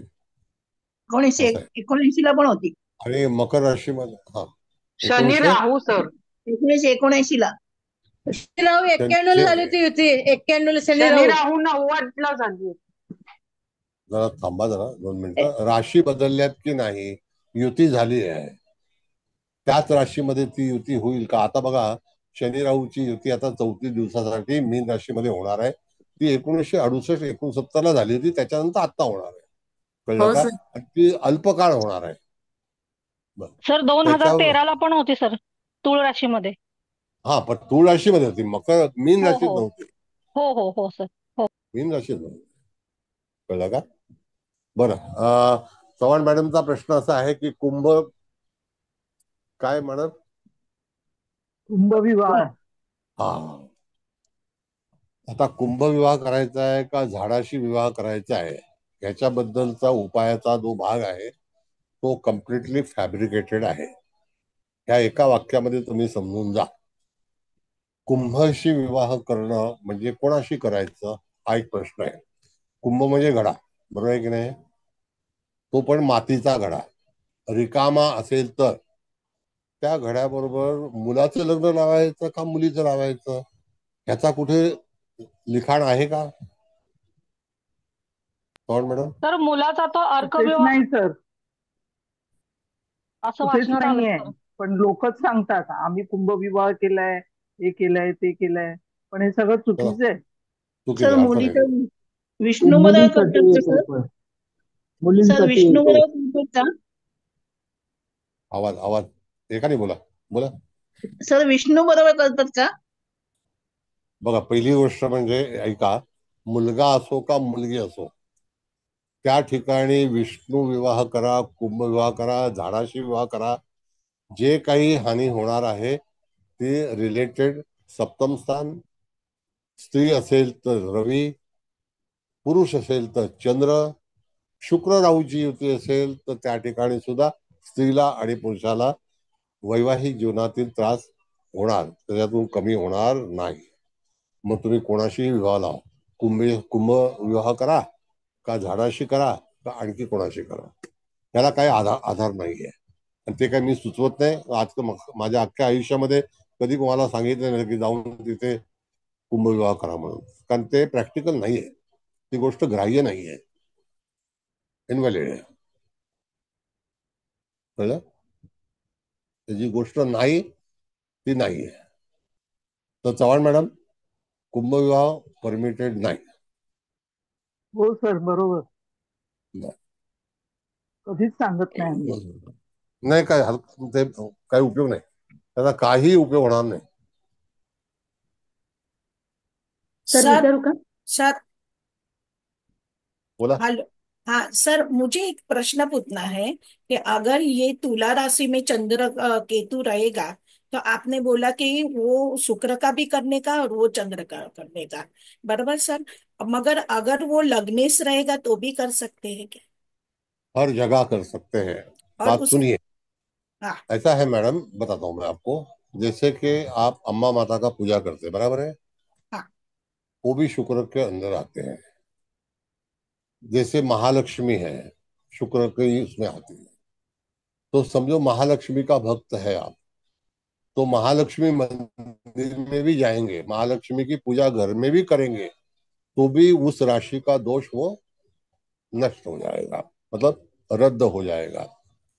रह गई बात वो तुला राशि के अंदर कौन है, चंद्र है, मंगल है, चंद्र बुध केतु। है, चंद्र केतु है। तो चंद्र का मैंने आपको पहले ही बताया कि चंद्रों को आपको अगर उपासना करना है तो जलाशय के पास या जल की पूजा, अच्छा उससे निवारण हो सकता है। जैसे कि किसी इंसान को अगर चंद्रमा दूषित है तो समुद्र का किनारा या जहां पर जलाशय है वहां पर अगर वो वास्तव्य करेगा तो वहां पर उसकी जो दुख है वो निकल जाएगा, उसका दुख हरण होगा। बहुत बार पानी में ऐसी शक्ति है कि जहां पर आपका मन जो है वो बहुत ही बलवान हो सकता है, प्रफुल्लित हो सकता है, अगर चंद्रमा बिगड़ा हुआ होगा तो। समझ गए? सर, मगर आप इसका दान कर सकते हैं क्या? पानी का दान प्याऊ लगाने का। अच्छा हाँ, वही वही। अभी दुसरी बात बतातो मैं आपको, आता सगळ्यांनी व्यवस्थित ऐकून घ्या। तुम्हाला यदाकदाचित काळी हळदाची रोपटी विकणारे लोक माहिती असतील, ऐकलंय का कधी?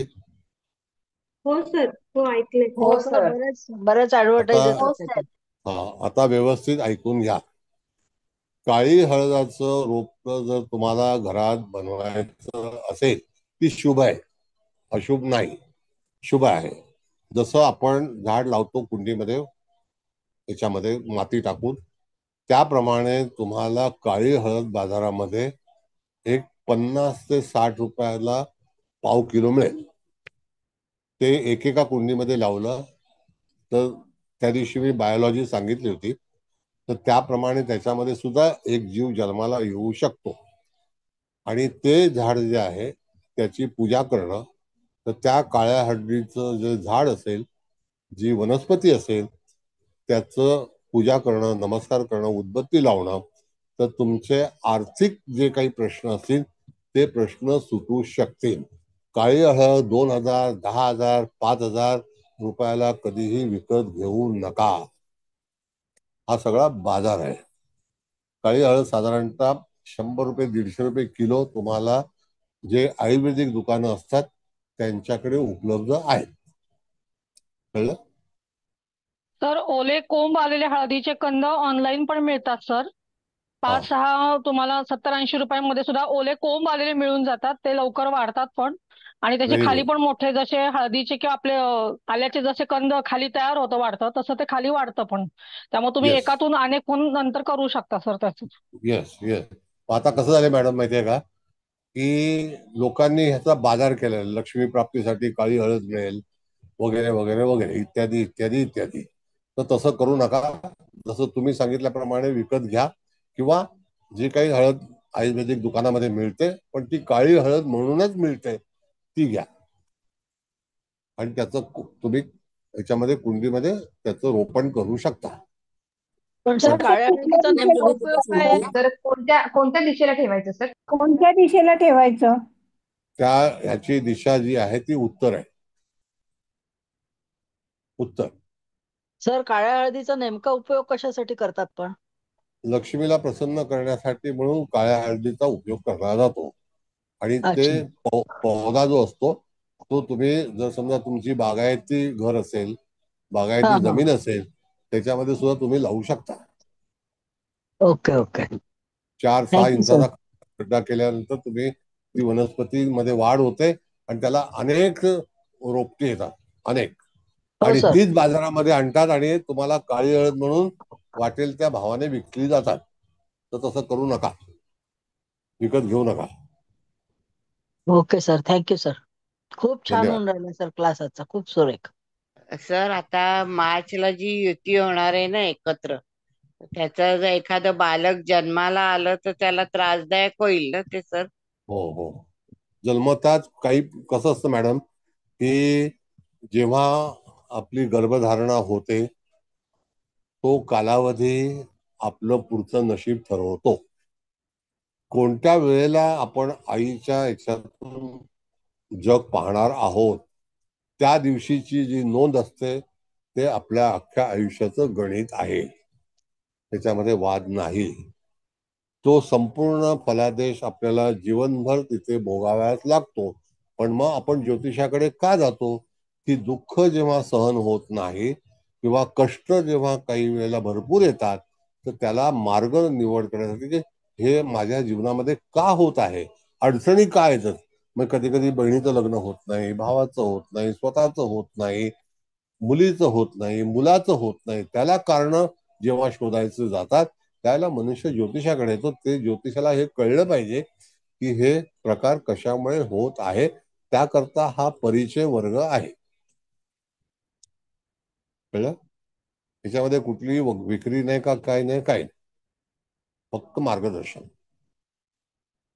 आलं लक्षात? सर एक बात आपको पूछना है।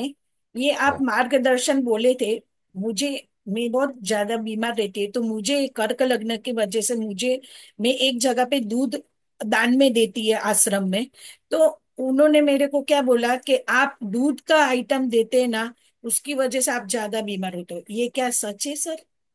नहीं नहीं, पहली बात तो वो नहीं है। ऐसा है मैडम, आपका चंद्रमा कहाँ है? वो चौथे स्थान में चंद्र केतु साथ में है, तुला राशि में। अच्छा, तुला राशि में है तो शुक्र का दान करो। अच्छा सर। शुक्र को साथ में लो ना। Okay sir. ओके। ऐसा है, जो लग्नेश केतु युक्त हुआ है ना। हाँ सर। हाँ, तो तो वहां उसकी पर वजह से मना किया। अभी दूसरा बात बताता हूँ मैं आपको। हाँ। बाजारामध्ये मराठी बोलता हूँ भाई, सगळ्यांना कळावं अशासाठी.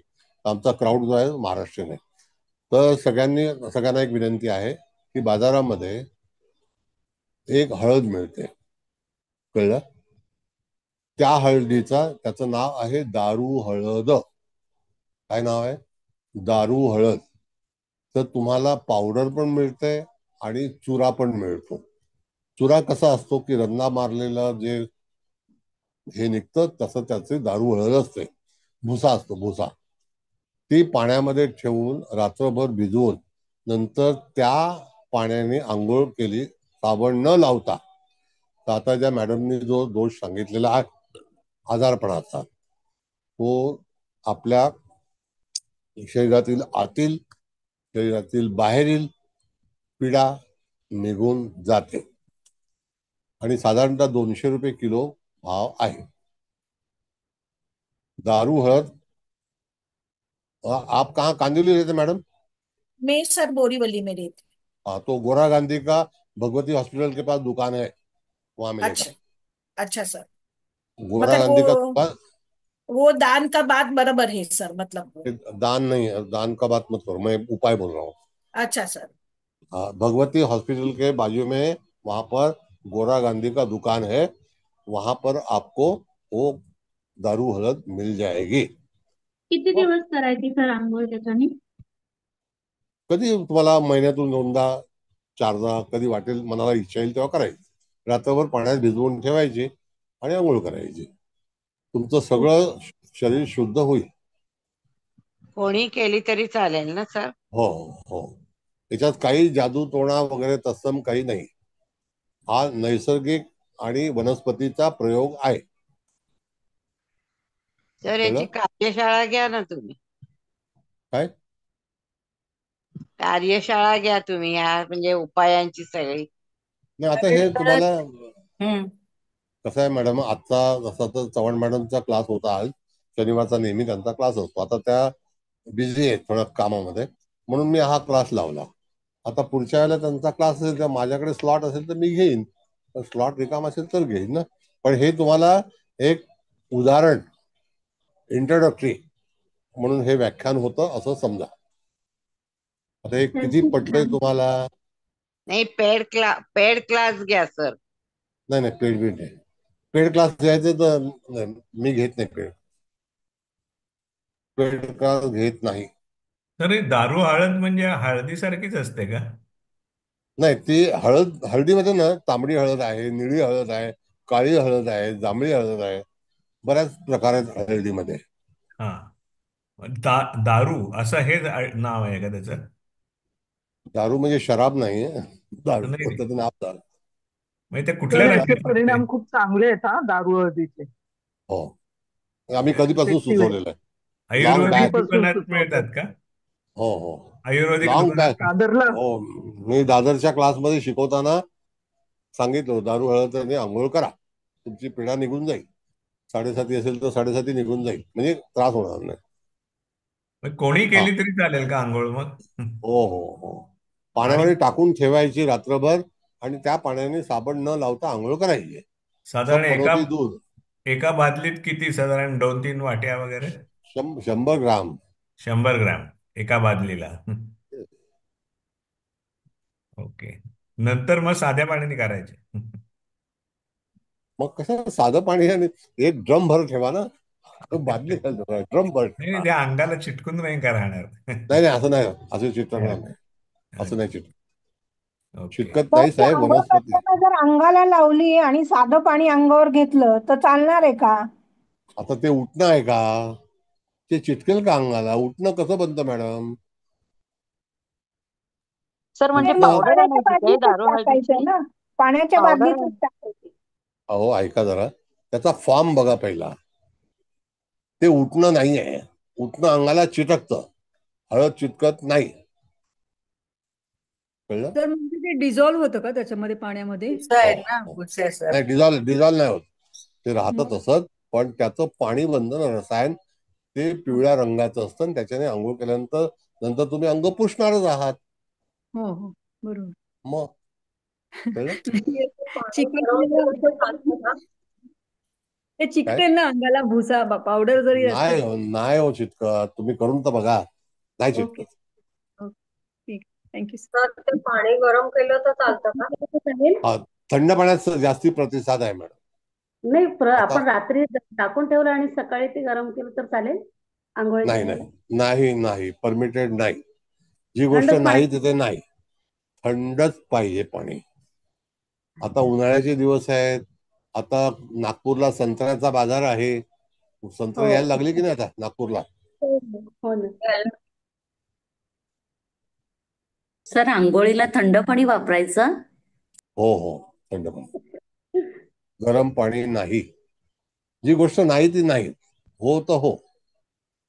बरं ठीक आहे, आता वेळ झालेला आहे. एनिवे, धन्यवाद तुम्ही उपस्थित राहिल्याबद्दल. पुन्हा कधी संधी मिळाली तर तुम्हाला सूचित करण्यात येईल. दुसरा भाग एक दुसरा आणखी भाग एक सांगतो. आणखी सांगतो. जर आवाज कोणी केला चालू? हा, एक मिनिट. असं आहे की तुम्हाला जर एक 4 इंचाचं मॅग्नेट, 4 इंच डायमीटर तर मेल फिमेल मॅग्नेट मिळतं. ते जरी तुम्ही घरात आणून ठेवलं तर ती निगेटिव्ह एनर्जी जी आहे, ती निगेटिव्ह एनर्जी पूर्णपणे तिथे खारिज होते. कळलं? 4 इंचाचं मॅग्नेट, एक ब्ल्यू आणि एक रेड, प्लस आणि मायनस असे 2 मॅग्नेट असतात. ते जर असे ठेवले आपल्या घरामध्ये, राऊंड प्लेट आहेत, तर ते ठेवले तरी सुद्धा बऱ्याचशा निगेटिव्हिटीज आहेत त्या दूर होतात आपल्या घरातून. हा मॅग्नेटिक फील्डचा उपयोग आहे. सर आहे. सुरमा पण ठेवतो ना आपण. सुरमा प्लेस हा? तुम्ही सांगितलं, कुठे ठेवायचं सर ते? कुठेही घरामध्ये कुठेही ठेवा, जिथे निगेटिव्हिटी बाहेर निघून जाईल. असे 2 मॅग्नेट असतात का एकाला एक हे? मेल फिमेल असतं. ब्ल्यू आणि एक रेड, मायनस प्लस. डिस्क असतात त्या असले तरी चालतील ना सर? डिस्क असतात ना त्याच्यामध्ये? हा, कुठे तर मिळेल दोन. सर ते? कुठे मिळतं? तुम्हाला मुंबईला तुम्ही असाल तर मी सांगितलं असं पत्ता. आता मग पुण्याला बद्दल त्याच्यावर मला पाणी माहिती नाही. जरी ठेवलं ना तरी ते प्यायलं तरी खूप चांगलं आहे आणि काय कॅन्सर काय पण बरा होतो. काय मॅडम? त्या मॅग्नेट वरती पाण्याची बाटली ठेवून नंतर प्यायलं ना तरी चांगलं हा आहे. हा. हो का? अरे वा, आणि करून कॅन्सर पण बघायला बरा पाहिजे. होतो पायाखाली वगैरे ठेवलं ना. Sir Yes. निगेटिव्हिटीसाठी सुरमा पण तुम्ही सांगितलं होतं एकदा.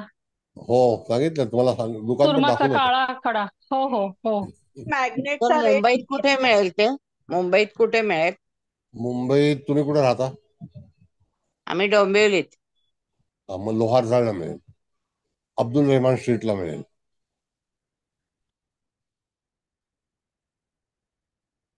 कळलं? सर वेस्टर्न साईडला कुठे मुंबईत कुठे मिळेल अंधेरी आणि सर? साईडला? मुंबईत अब्दुल रेहमान स्ट्रीट. नाही, आम्ही मालाडला राहतो सर, मग तिकडे कुठे मिळेल? माझा मालाडला अब्दुल रेहमानला आणू कुठू? मालाडला नाही मिळणार. काय तुम्ही पण कमाल करता. मग सर सर मी कुठे निघू, जरा बाहेर जायचंय. हा, ठीक आहे, निघा. हा, धन्यवाद सर. धन्यवाद. हा, काय आलं अवसरे मॅडम, बोला. मग ते सर कुठे मिळेल? कारण डोंबिवलीला मी जाऊ नाही ना शकत, म्हणून मी विचारलं सर. डोंबिवली नाही सांगितलं मी तुम्हाला, अब्दुल रेहमान स्ट्रीट मुंबई. डोंबिवली कुठे सांगितलं तुम्हाला?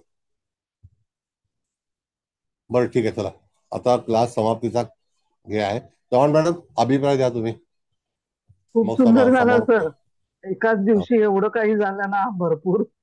हा. खूप खूप छान सांगितलं, खूप उपाय सांगितले. आणि काही काही वेळेला मुलं जप करायला तयार नसतात आणि मग ते आई वडील सांगतात आमची मुलं काही करत नाहीत जप, तर आम्ही करू का? तर त्यांना गुरुचा जपच सांगायचा ना सर, गुरुचंच करायला सांगायचा मुलांसाठी. Yes yes. तर विवाह पण त्यांचे होत नाहीत. Yes yes. तर मुलं ॲज अ आजकालची ऍस्ट्रॉलॉजर, करत नाहीत जप. बरोबर. नाही, उपाय हा भाग आहे त्याच्यामध्ये. ॲज अ ऍस्ट्रॉलॉजर हम्म, तुम्हाला ह्या सगळ्या गोष्टी कळल्या पाहिजेत, म्हणून हा वर्ग कळल्या पाहिजेत. घेण्यात आला होता. अगदी चांगलं केलं सर, खूप छान झाला क्लास. थँक्यू. आणि क्लास हा ठेवल्याबद्दल खरंच खरंच तुमचे धन्यवाद. खूप नमस्ते. गोष्टी चांगल्या चांगल्या कळतात आणि लोक पण शिकतात त्याच्यातून. परत एकदा ठेवा सर क्लास, चालूच सर ठेवा. याचा भाग 2 घ्या तुम्ही. ठीक आहे, थँक्यू ठीक आहे. Sir. Thank you, thank you madam. Thank you चला, सर. कुबल मॅडम समारोप करा. होय, करते करते. सर, सर्वात प्रथम तुम्हाला नमस्कार. चव्हाण मॅडम, तुम्हाला पण नमस्कार आणि इथे उपस्थित सर्वांचे स्वागत आणि सर्वांना नमस्कार. आणि सर म्हणजे मॅडम म्हणतात तसंच मी थोडस बोलते, पण म्हणजे इतका उत्तम क्लास झाला. कारण ऍज अ ऍस्ट्रॉलॉजर म्हणून प्रत्येक जण आला आणि आपण म्हणजे तुझ्या पत्रिकेत हेच आहे, आपण विधिलिखित पण म्हणतो, त्याला भोगावं लागणार आहे हे पण आपल्याला कळतं.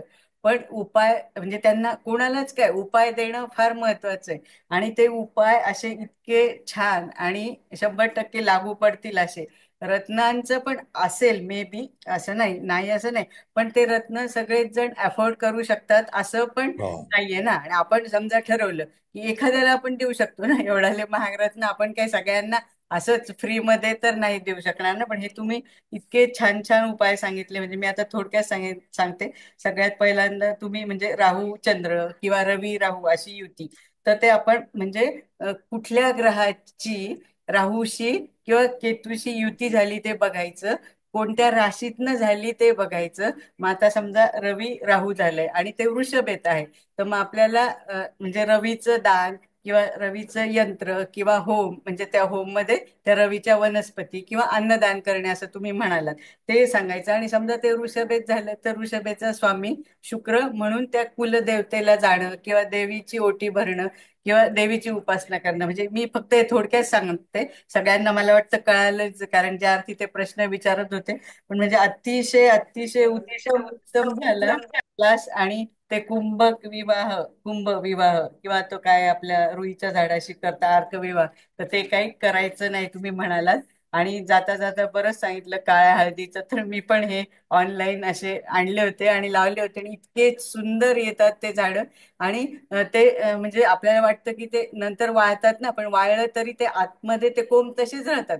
पुढच्या वर्षी ऑटोमॅटिक ते इतके फुलून मस्त हो वर हो येतात. म्हणजे आणि हे दारू हळदीचा पण उपाय तुम्ही खूप सुंदर सांगितला, म्हणजे त्यांनी आंघोळ करण्यासाठी. आणि हे मॅग्नेट पण म्हणालात ना, तर ते पण खूप छान आहे मॅग्नेटचं. म्हणजे त्याचं ते घरात आणून आपण निगेटिव्हिटी तर घालवूच शकतो, पण त्याच्यात पाणी पिल्याने किंवा आपल्याला सूज आली काही असं म्हणजे मुका मार लागला तर हो हो त्याच्यावर ते हो मॅग्नेट फिरवलं ना, तरी पण ते म्हणजे तो खूप अतिशय उत्तम उपाय आहे. आहे आई माझी हे खूप करती, तिने ते मॅग्नेट थेरपी असं तसं केलेलं आम्हाला आणून दिलं सगळ्या भावंडांना की अरे हे ठेवा, म्हणजे सर्दी झालं तरी नाकाला लावायचं असं. खूप म्हणजे हे उपाय ना खूप म्हणजे 100% काम करणारे आहेत.